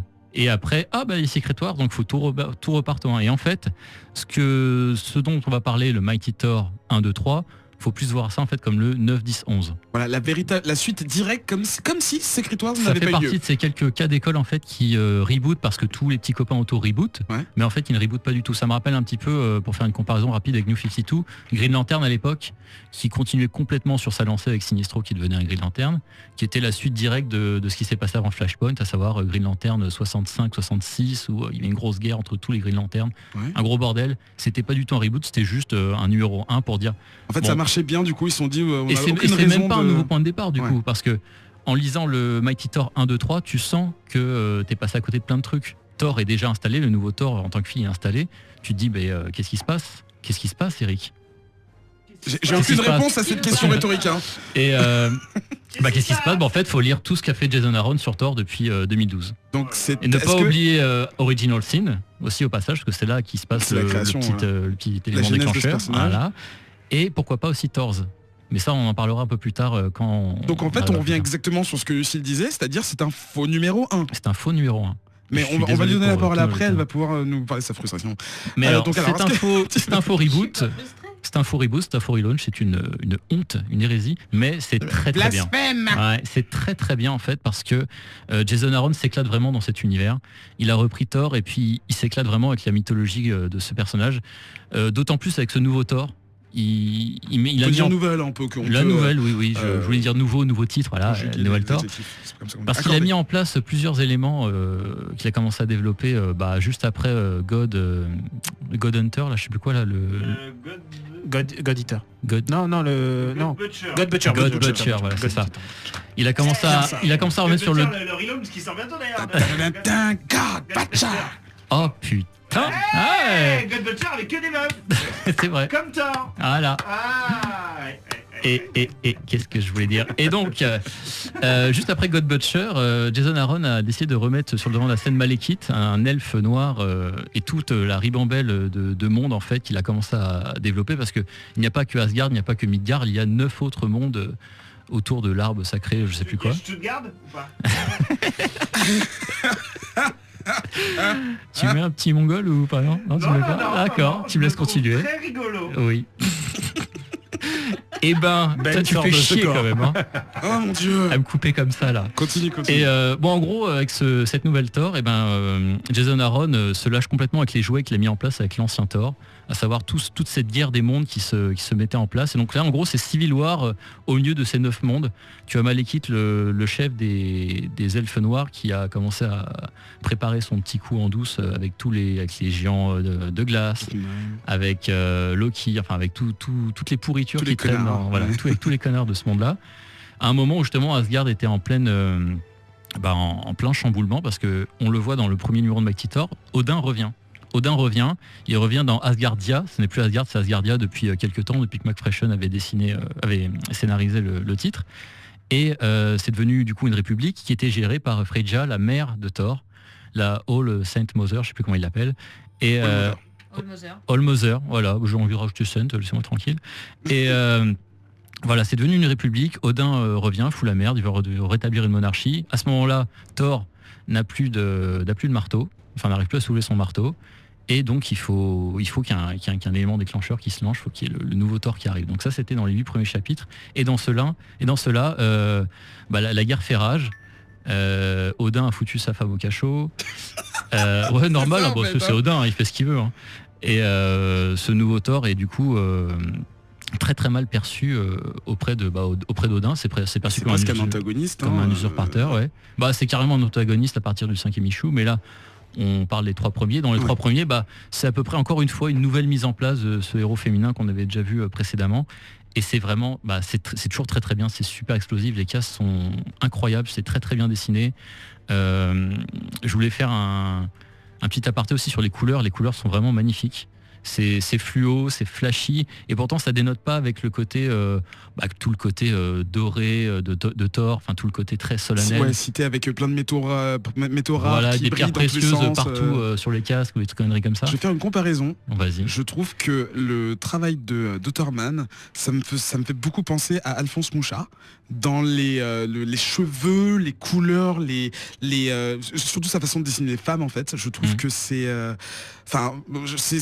très exagéré, hein, mais moi ça me. C'est quoi en fait? C'est du franco-belge dont tu parles ou... Oh mon dieu. Alphonse Mouchard, c'est j'ai entendu, pardon. Alors je sais plus s'il est tchèque. Oui, pardon. Pardon. Qui est ce Klimt dont vous parlez? Non. Il a une façon très particulière d'illustrer, en fait, avec des bordures très épaisses et des couleurs qui sont très en opposition et qui rendent tout très vif, en fait. Ça donne de la vie. C'est chatoyant, c'est doré. Voilà.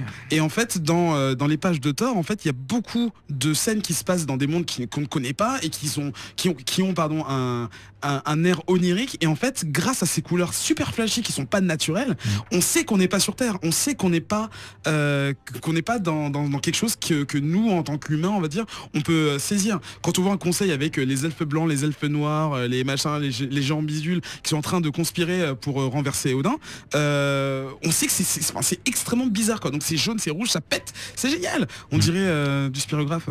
Oui, pourquoi pas. Voilà, désolé, c'était non, mon t'as pas à être désolé, c'est un peu ton émission. Excusez-moi. Non, c'est notre émission. Et pourquoi je parlais des franco-belges? Parce que oui, j'avais une idée en tête et je t'écoutais même pas au début. Je suis désolé. C'est pas grave, dans ce moment-là, on va passer d'abord à Daniel. Non, laisse-moi encore un petit peu. Non, je voulais insister sur le dessin qui sort vraiment du comics pour le coup. Je trouve que ça fait vraiment franco-belge. Et il y a vraiment une patte. Enfin, je connais pas bien ce dessinateur, j'ai pas bien travaillé à ce niveau-là, mais je suis vraiment sous le charme de ce trait, vraiment magnifique. Et même le côté de représenter les onomatopées dans les décors. Oui. Tu vois, quand par exemple Thor atterrit, c'est un gros toum qui se forme avec les pierres qui attention, qui volent si en tu éclats. lances sur les onomatopées de Thor, jamais rien pourra faire mieux que Walt Simonson. Tu as déjà lu le run de... J'ai déjà lu et j'étais sûr que tu allais me parler de ça. Ah mais le run de Walt Simonson, c'est le meilleur, c'est un des meilleurs runs des années 80 et c'est peut-être un de mes comics préférés de tous les temps. Ça te fait beaucoup de comics préférés de tous les temps quand même. Mais je te connais, t'en as à peu près une quinzaine. Le truc de Walt Simonson, putain, c'est vraiment, tu vois, bon, il y a Thor, il y a Kirby, il y a Ubisema et tout ça, mais le run de Simonson, waouh, c'est vraiment ce qui s'est fait. Genre, achetez-le en Et du coup, le run de Aaron, qu'est-ce que tu en penses? Attends, juste tu me laisses finir. Je vais être bref après. Donc. Je voulais juste finir sur Jason Aaron, dont j'ai pas beaucoup parlé, et je voulais juste dire, oh ça va. Je rigole, j'ai même pas bu. Et en plus, t'as même pas bu. Non, naturellement. T'as pas intérêt à me couper comme ça pendant. Vas-y, excuse-moi, je te laisse finir, excuse-moi. Ok, super. Et je voulais dire quoi sur Jason Aaron, en fait, il s'éclate avec tous ces petits jouets qu'il a mis en place. Ça me rappelle un petit peu ce qu'il avait fait sur Wolverine and the X-Men. Il reprenait un petit peu tous les poncifs justement des X-Men. Et on parlait tout à l'heure du fait que les X-Men sont plutôt inaccessibles maintenant quand tu arrives en 2000 et quelques sur un titre X. Et pourtant, Jason Aaron arrivait à faire un truc super cool en mixant toutes ses influences, en mettant tout le monde dans une école avec Wolverine à sa tête, et tout était décalé, tout était vraiment génial à lire. Là, c'est un peu le cas, je trouve aussi. C'est un peu plus sérieux. On est un peu plus dans des gros cassasses de bouche de trolls qui se battent contre des elfes de lumière, des elfes noirs. C'est vraiment très très cool. Et c'est très très cool aussi parce que c'est complètement déconnecté de l'univers Marvel. Donc tout ce qui est mort, tout ce qui est bras coupés, tout ce qui est trahison, machin, enfin voilà, tu sens que ça ne subit pas trop l'influence éditoriale du moment, à savoir suivre les films ou même si on se doute qu'en 2017, quand il y aura Thor Ragnarok, Thor risque de revenir et ça va être la fin de Thor Femme. Mais pour l'instant, c'est génial, il faut lire, vraiment, c'est super. Daniel, et je ne te coupe pas la tête de Wham. Non, t'inquiète pas. Écoute, moi j'adore Jason Aaron sur Thor, c'est ce qui est arrivé de mieux depuis Karen Gillan, Journey into Mystery. Oui. Mais Journey into Mystery était un titre solo basé sur Loki enfant. Et je vous recommande de lire, c'est fabuleux. Mais je suis très sensible à ça, et en fait je vais être vraiment très bref. C'est vraiment c'est vraiment très très subjectif. C'est que je suis assez j'adore le personnage. Est-ce qu'on peut spoiler qui est tu l'as dit ou pas, qui est Je l'ai pas dit, mais Alors du coup, vu que ça a été spoilé il y a un an. Oui, Non, c'est alors on va pas spoiler. Ok, bon. Mais Je pense qu'on peut en parler sans spoiler. ouais, mais le personnage qui est là est un personnage historique de Marvel. Et c'est un de Thor. C'est un personnage qui me touche beaucoup. Et la situation dans laquelle il est, J'en ai pas parlé. Oui, c'est vrai. son rapport à la maladie, puisque c'est un personnage malade et c'est aussi une femme. Et je suis complètement bouleversé par comment Jason Aaron le touche parce que c'est littéralement un cancer et je suis assez touché par la manière humaine qu'a Jason Aaron de toucher ce problème qui est de faire quelqu'un une femme très badass et en même temps qui est touché par un mal qui a fait des chimios à côté quoi. Et franchement je trouve ça bouleversant à chaque fois. Et en même temps, elle est badass, elle est dragueuse. Elle est tellement badass. Elle roule des galoches à Falcon parce qu'il est beau gosse. Elle a des bons punchlines. Non, vraiment, c'est quelque chose. C'est vraiment de la bonne lecture. Parfois, quand tu lis des comics, tu sais pas comment ça va s'arrêter, si le final va être digne du début et tout ça. Mais c'est vraiment de la bonne lecture. C'est vraiment du comics que tu peux faire lire à des gamins ados, à même un peu plus jeunes, parce que c'est vraiment quelque chose de positif. On est d'accord que c'est un Thor complètement décomplexé. Enfin, il n'y a pas de. C'est ce qui fait qu'il est vraiment cool et accessible. C'est sans retenue, mais en même temps, c'est une bonne et saine lecture. Voilà, c'est ce que j'en pense. Merci Daniel. Ça vient du cœur, je le sens. Complètement. Et enfin Lucille. Finalement je risque de répéter un petit peu, mais effectivement c'est la grosse série de l'amour. Effectivement c'est un faux numéro 1. Il faut absolument que vous lisiez au moins ce qui est sorti l'année dernière, donc avec la découverte de ce Thor féminin, la découverte de son identité et les bases posées d'un univers. Ce n'est pas obligatoire de lire ce qui a été fait avant. Les garçons l'ont lu, moi je l'avais pas lu à l'époque, ça m'a pas du tout gêné, ça reste très accessible. Et là, là j'ai lu les 3 premiers pour le moment, c'est fou. Le trait justement donc du dessinateur a pris vraiment de l'assurance. Le design de Thor a un peu changé. Là justement avec Eric on était en train de feuilleter et on hallucinait de voir la grosse barbaque qui lui sert de bras. Elle a des muscles partout, elle est pas du tout sexualisée comme n'importe quelle héroïne, etc.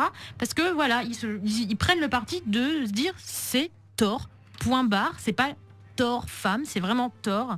Et ça c'est vraiment bien parce qu'on est dans toute la problématique, les héroïnes, les héros féminins, les machins, les gender swap, blablabla. Et du coup, ce comic ça passe nickel. Et genre par exemple, ils ont fait un Loki qui est super BG, avec une barbe de 3 jours, qui est un peu cabotin, etc. Ils sont vraiment fait plaisir. Il faut absolument lire ce titre. Et surtout si vous êtes une nana qui avait envie de vous mettre au comics et que vous avez l'impression que l'univers vous est assez inaccessible, plongez dedans, hein, c'est le meilleur titre pour rentrer là-dedans.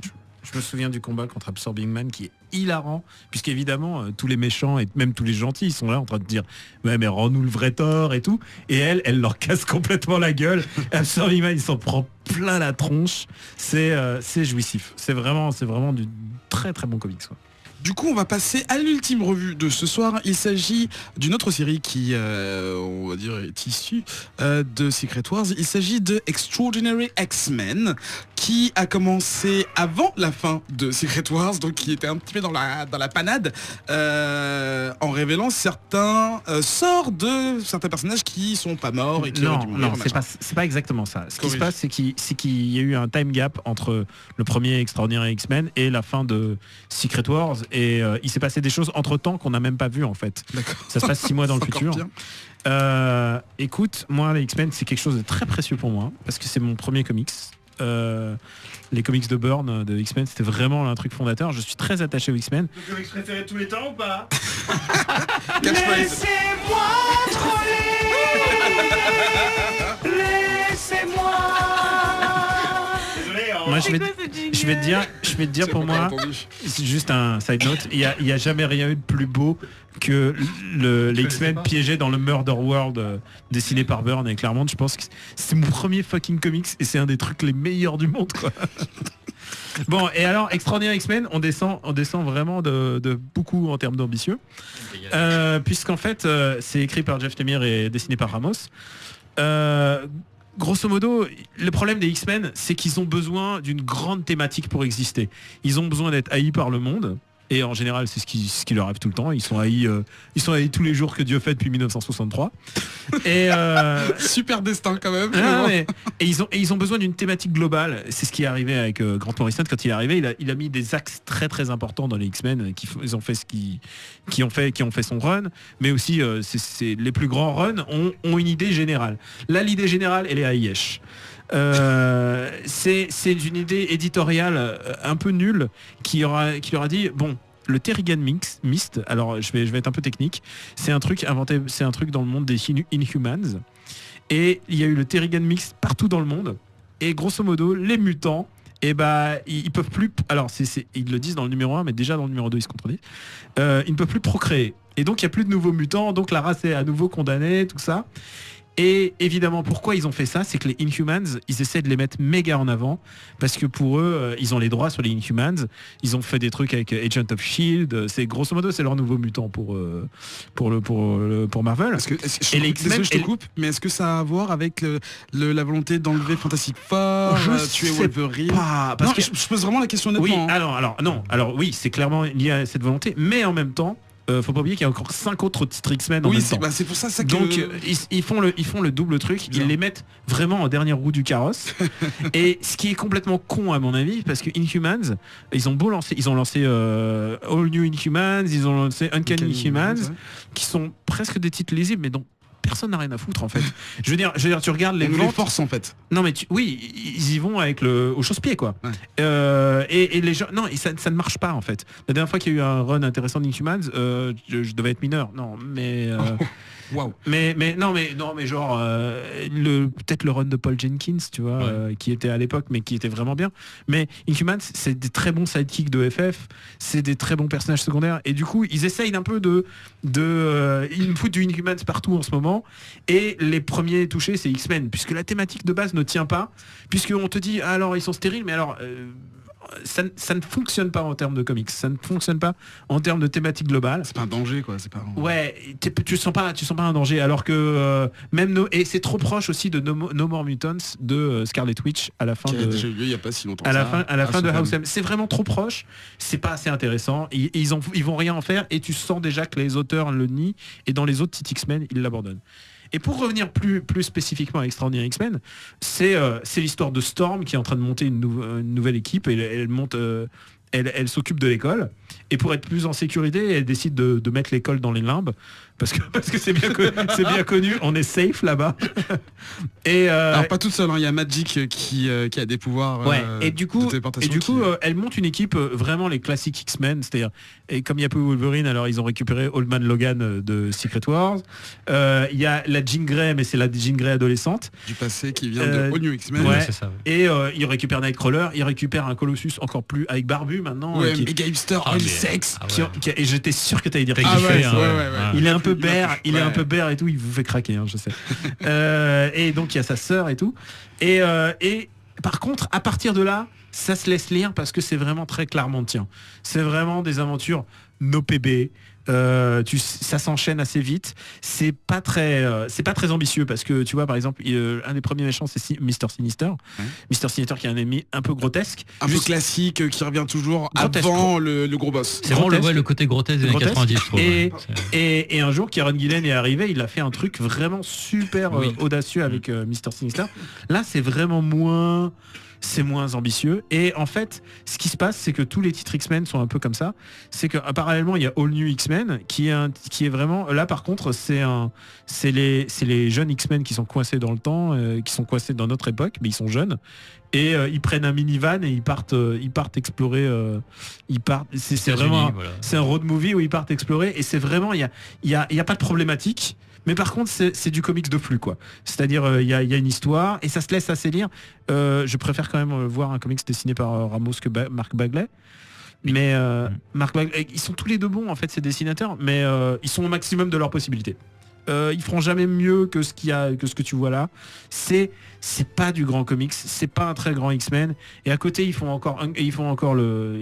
ont le Uncanny X-Men, donc qui était avant leur flagship title. et maintenant c'est devenu un peu la dernière roue du carrosse. C'est un titre sur Magneto et sa bande. Mais qui se vend toujours aussi bien parce qu'il s'appelle Uncanny X-Men et que c'est le titre légendaire. Ouais. Et maintenant, Extraordinaire X-Men est devenu un peu le flagship, c'est-à-dire c'est vraiment le grand titre principal de X-Men. Et je trouve qu'il y a des idées très très bizarres, puisque tu sens un rapprochement émotionnel entre Jean Grey 16 ans et Old Man Logan 90 ans. J'ai trouvé ça très bizarre. Et dans le dernier, il se donne la main. C'est très mignon. Genre, non, c'est pas mignon. C'est cringe. C'est cringe. Et tu sais, c'est quoi, on parle des décalages très ouvert. On parle des dégages d'âge entre Sean Penn et les actrices avec qui il joue. Là, Old Man Logan, il bat tout le monde. Mais en même temps, ce personnage a une tradition d'avoir des sidekicks adolescentes, comme Jubilee et tout ça. Mais là, je crois qu'il bat tous les records, puisque là, c'est vraiment, il est vieux comme tout, et il a vu le monde défiler 3 fois devant ses yeux. Et là, il y a Jean Grey qui est une ado, quoi. Et c'est très bizarre parce que tu sens qu'ils ont repris des éléments de ce qui se passait avant du run de Bendis. Un run de Bendis classique, c'est-à-dire de très bonnes idées et pas grand-chose à raconter. Alors le run de Bendis, c'est celui qui a lieu après le précédent relaunch qui s'appelait Marvel Now en 2012, qui s'appelait All New X-Men, donc avec ces jeunes mutants des années 60. Il scénarisait aussi Uncanny X-Men. Il faisait les deux, et grosso modo, son acte le plus important, c'est qu'il a outé Iceman, mais donc il a rétro-outé. Oui, parce qu'il était pas gay dans le futur. C'est l'ado qui out Iceman du futur, quoi. Tu recommences cette phrase, s'il te plaît. C'est l'ado qui out lui-même du futur. Est-ce que ça te donne envie de reprendre les X-Men, et tu sais quoi, moi j'ai pas mal de potes LGBT et tout ça, et je leur demandais est-ce que c'est pas un peu immoral ce qu'ils sont en train de se passer, n'importe quoi, puisqu'en plus c'est Jean Grey qui lui lit le cerveau. Dans le cerveau. Jean Grey qui est absolument insupportable dans les All New X-Men de Bendis, qu'elle lit dans les esprits de tout le monde. Elle lui a violé son esprit tout le temps. Et pour le outer, c'est vraiment dégueulasse. Enfin, je plainte, hein. Oui, et en même temps c'est un cas de figure qui ne peut pas arriver dans la vie réelle parce qu'il n'y a pas de super pouvoir. Qu'est-ce qu'on sait? Je ne sais pas. Mais écoute, moi je sais pas si je recommanderais Extraordinaire X-Men. Moi je l'ai lu. Non. Moi je l'ai lu par pure habitude. Je l'ai lu. C'est un peu ça quand tu lis X-Men. J'ai lu parce que j'attends qu'il va se passer quelque chose, qu'il va se passer quelque chose de mieux. Et moi j'ai besoin que les X-Men soient quelque chose de vraiment mieux. J'ai besoin que les X-Men ce soit comme Grant Morrison, ou même comme ce qu'essayait de faire Matt Fraction ou Kieron Gillen. Ils avaient au moins une vague idée de là où ils voulaient aller. Ils ont créé Je veux un X-Men par Matt Fraction. Mais il a eu lieu. Oui, mais... Non, mais c'était pas mal. Et il y a eu un numéro qui... Tu vois, Matt Fraction, c'est un mec... C'est mon cas d'anniversaire. Matt Fraction, c'est un mec qui a vraiment de bonnes idées, de bons concepts. Il avait les idées pour faire un bon X-Men, mais alors ça a pas aussi bien marché que prévu. Mais par exemple, il a créé le X-Club, qui est un club de X-scientifiques. Et j'adorais cette idée qu'il y a des X-scientifiques. Il y a une mini-série pas mal du tout. X-scientifiques, dont un mec qui se bat et qui était chasseur de nazis dans une vie antérieure. Et tu vois, rien que l'idée d'avoir un X-Men chasseur de nazis, c'est cool, quoi. Donc voilà, Extraordinaire X-Men, c'est vraiment du comics de plus. Et le pire, c'est que c'est fait avec beaucoup d'amour, et tu sens que c'est le truc le plus proche de Claremont qui a été fait depuis que Claremont est parti. Donc je sais pas si ça convaincra beaucoup de gens de s'y attacher. Je suis pas passionné, et en plus ils annoncent un crossover entre les prochains X-Titles. Je sais pas comment ils vont. Ils annoncent le retour d'Apocalypse aussi. Ouais, ça me saoule d'avance. Bref, alors que Kid Apocalypse est un sidekick, et il est fait partie des All New X-Men maintenant. Et il est plus transparent d'humeur, ce personnage. Ouais. Bref, écoute, moi je partais sur une belle promesse parce que depuis quelques temps, je lis pas mal de Jeff Lemire. Ouais. On en a parlé ici, j'avais parlé de The Valiant, on avait parlé de Sweet Tooth, on avait parlé de plein de choses comme ça. J'ai pas encore parlé de Bloodshot Reborn, qui est vraiment très très bien. Oui, il faut qu'on continue là-dessus. J'en parlerai, je la suis facilement, cette série est vraiment très très cool. Et donc tu me dis Jeff Lemire va écrire 2 titres X, savoir Extraordinaire X-Men et Old Man Logan. Je fais ok, banco, vas-y, go. Et il y avait Humberto Ramos en plus sur l'Extraordinaire X-Men que j'apprécie vraiment énormément.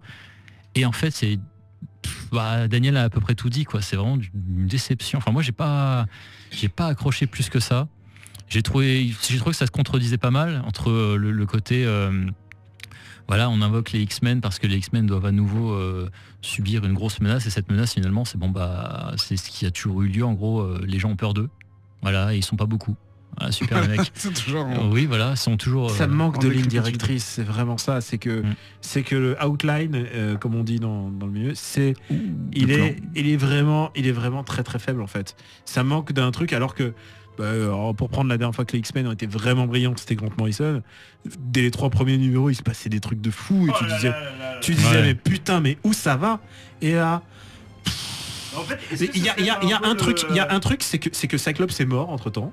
Et on sait pas du tout ce qui on s'est sait passé. pas du tout ce qui s'est passé. J'arrête Ils pas arrêtent d'évoquer de dire- Cyclope et Cyclope. c'est trop nul. Ils le voilà. disent dedans. Tu sens non. Oui, mais ils disent que c'est tué par Cyclope, des ils n'arrêtent Inhumans. pas de dire qu'il a fait un truc de ouf, De qui a fou, qui s'est fait complètement. tuer par les Inhumans. Et c'est ça qui fait que les mutants sont encore plus détestés. Voilà. Mais non. Non, en fait, non, c'est- non, mais il parle de plein de apparemment, crimes qu'il a fait dans apparemment, le Canyon. Cyclope a fait un truc de ouf. Et on sait pas quoi, ils arrêtent pas de dire oh là là depuis que Cyclope a fait Et, ça. dans le Canyon, et c'est très Mais nul. non. Et c'est très nul parce que c'est vraiment très artificiel. Ils se seraient au moins dit au moins une fois ce qui s'est passé. Et depuis 8 numéros, ils sont là genre oh là là putain, mais tu te souviens de ce que Cyclops a Ça fait il y a 6 mois? ça fait un peu 6 l'aîné des mois et garçons, 2 quand même, jours. Oh là là, tu te souviens ce qui s'est passé à la salle de gym? Tiens, et puis tu sauras jamais ce qui se passe dans cette putain de salle de gym, mais bon, il faut que l'épisode tienne, quoi, tu vois. Et dans Thor, il se passe la même chose. Thor a perdu son marteau, on sait pas pourquoi, on l'évoque, mais c'est beaucoup mieux C'est vrai raconté. qu'en plus ils l'ont C'est la ils trame l'ont de fond. oublié quoi. Maintenant C'est- c'est voilà. plus non même plus maintenant dans les 3 derniers Ouais. Thor on parle même plus de qui c'est. Dans les 8 premiers Thor juste avant Secret Wars, c'était le truc on voyait Odinson qui allait chercher la nouvelle Thor. Ah mais pourquoi t'as mon marteau? Et en fait on espérait avant même de révéler son identité savoir pourquoi il avait perdu Mais- le machin. Mais c'est ça qui fait que le Thor est très très malin, c'est que tout le monde sait qui est le Thor, le nouveau Thor, la nouvelle le Thor, Thor, ouais. mais presque personne ne le sait à l'intérieur du comics. Voilà. Et c'est ça qui met du sel. Et finalement, Là, nous aussi, tout on le sait monde- pas. Hein. Tout le On monde, est un peu comme Colombo. voilà, et tout le monde, exactement. Tout le monde, ma femme me dit toujours. The Mighty Columbo. Mais et là c'est l'inverse, c'est tout le monde sait, sauf le lecteur, et on te dit pas tous les éléments à savoir. C'est un peu naze comme système. Et Bon. tu sens que c'est éditorial. C'est les éditeurs Ah mais qui voilà, leur ont dit- pour revenir aux X-Men, Qui tu le- sens que Jeff Lemire bon, je crois qu'on l'a prouvé plus d'une fois dans cette émission, il est doué ce mec. Il sait écrire. C'est comme Jason Aaron sur Doctor Strange finalement un peu quoi. Ouais. C'est genre le truc obligé, voilà. Mais là, c'est pire, là.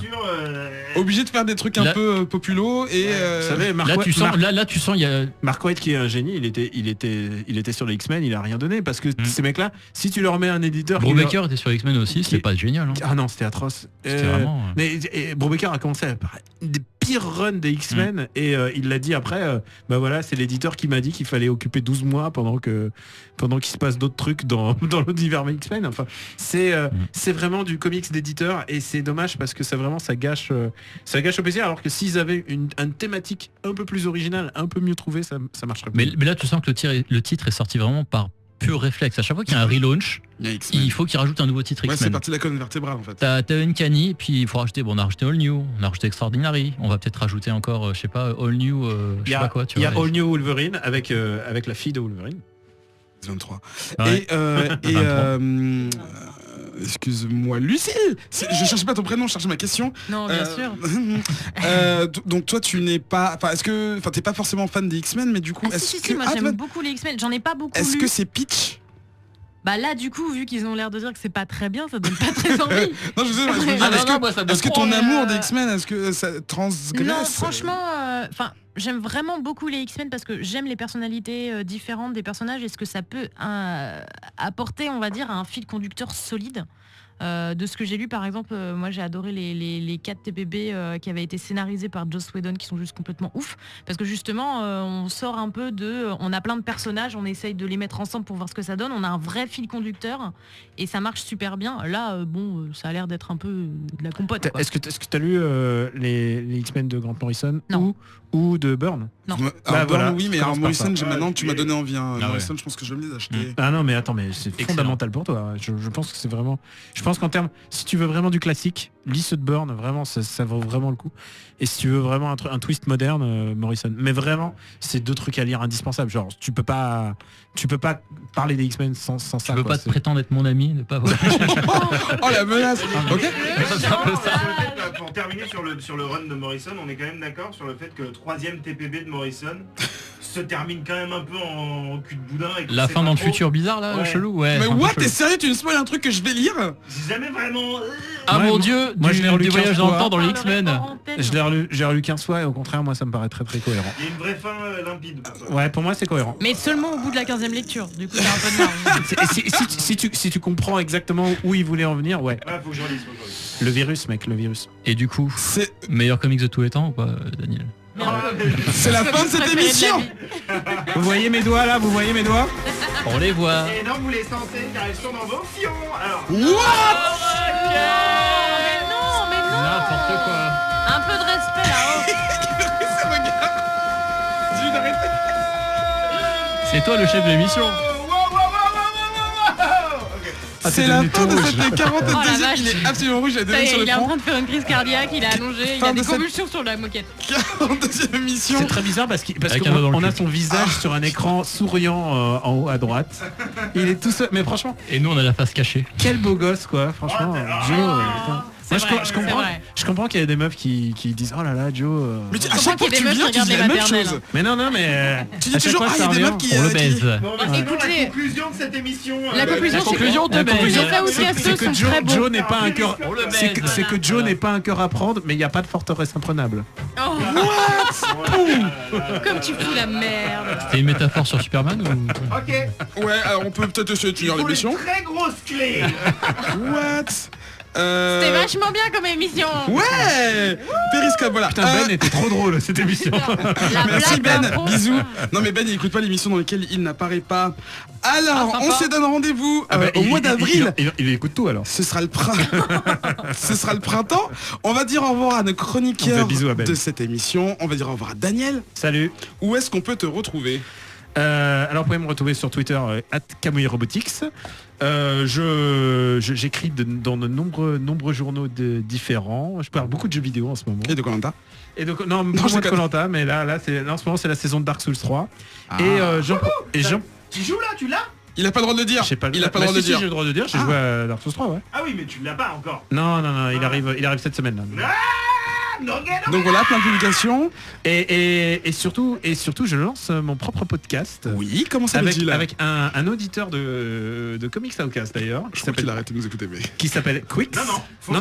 continue. Oh là, Ah, il pardon. vous écoute, tu rigoles. Bah bisous alors. Écoute, il va lire Descender à cause de nous. Ah, à Et il cause va de- nous reprocher de faire des spoilers. Ah non, bah il est pas spoiler pour les annoncer. En même temps il est pote avec Daniel donc les spoilers je pense que... Ouais. Et alors notre podcast s'appelle After Hate. Donc toujours pas de H avant le E, mais oui, After 8. After Donc, Hate. Mais non mais c'est un jeu de mots connard. Ah, After Hate. Oh là là. Alerte au Attends, Google. After Hate. Alerte au Google, les enfants. Après N. C'est pas un Putain, titre heureusement génial que t'es ça, bilingue. franchement. Ah, ça vous va très bien comme titre. Ouais, et c'est un podcast où on discute de tout, de culture, de jeux vidéo, de ciné, de séries et même de politique et d'urbanisme parce Ah ouais, qu'on donc est c'est vraiment d'accord. n'importe quoi. parce qu'on est des oufs dans notre tête, voilà. Lui, Et c'est disponible sur iTunes depuis hier, voilà. Luce, merci Daniel, à Voilà, très merci bientôt. de m'avoir laissé faire ma pro. Y a pas de souci. Lucille, Yeah. merci d'être passé. Ben merci, ça m'a fait plaisir de revenir. Ça me fait plaisir de t'avoir. Autour de la table. Oui. Où est-ce qu'on te retrouve? T'as plein d'actu, toi. Oui et non, vous pouvez me retrouver déjà sur Twitter où je vous raconte mes déboires de ne pas avoir internet chez moi. Ça commence à être compliqué, ça fait 3 semaines. First world problème. Voilà, du coup vous ne pouvez pas m'entendre dans Halo Central vu que je n'ai pas internet. Mais j'étais dans un pass aussi il n'y a pas très longtemps et surtout bah voilà, je viens de participer à un nouveau podcast qui vient de sortir qui s'appelle Badass. Et Il est en train de faire un contre-périscope de l'autre côté. Voilà. Badass, ouais. je suis prise en sandwich entre les périscopes, c'est très, Ok. très stressant. Et on trouve ça sur iTunes également. Exactement, iTunes, SoundCloud. De toute façon, je balance régulièrement des tweets, donc suivez-moi et vous saurez tout. Parfait, et encore merci d'être passé. Et Gaylor, où est-ce qu'on peut te retrouver, pardon? Alors c'est bien que tu me poses cette question parce qu'en ce moment j'ai absolument aucune actu, mais vraiment zéro. Ok. Je sais pas, je suis chez moi, je lis des comics. Hier j'ai commencé à jouer à Broforce, c'est pas mal. Ah, c'est Ah oui. C'est cool hein. Moi, j'ai acheté en oui, solde, oui. j'ai toujours pas joué. Je joue un peu Ouais. Division, moi. De temps en temps je rallume Rocket League parce que voilà, j'aime beaucoup aussi. Je confonds toujours avec Lethal League, c'est pas la même chose. Ah, mais pas du tout. Il y a le mot League, c'est vrai, bien joué. Et enfin, on va dire au revoir à Joe. Bye bye. Rendez-vous dans les maternelles, c'est ça? Absolument, tout à fait, tous les jours à 9h sur France 5. Et puis tous les soirs, 19h-23h, cocktail sur WFM. Joe qui a la chance de participer à des films d'horreur tous les jours, c'est quand même dingue. Il travaille dans une maternité. Oh là là, mais n'importe quoi, mais arrête. C'est que du sang. Et moi, vous me retrouvez, oui, parce que j'existe aussi, j'ai jamais fait Quel de est promo ton à moi. actu, Eric? Mon actu, eh bien, Fofana. je suis sur Twitter, voilà, j'ai repris le travail et ça me fait chier, j'ai eu 5 semaines d'arrêt, c'était très très bien, mais je reprends le travail. et C'était donc, bien voilà. Street Fighter 5. C'était génial. La première semaine c'était un peu dur, mais j'ai pu continuer. Voilà, Tu nous, on se joues qui retrouve- Tu joues qui Je joue Bison, Fang et Birdie. Birdie. Ah putain, un mec qui joue par Ryu, incroyable. J'ai jamais joué Ryu de ma vie. Moi non plus, je l'encule.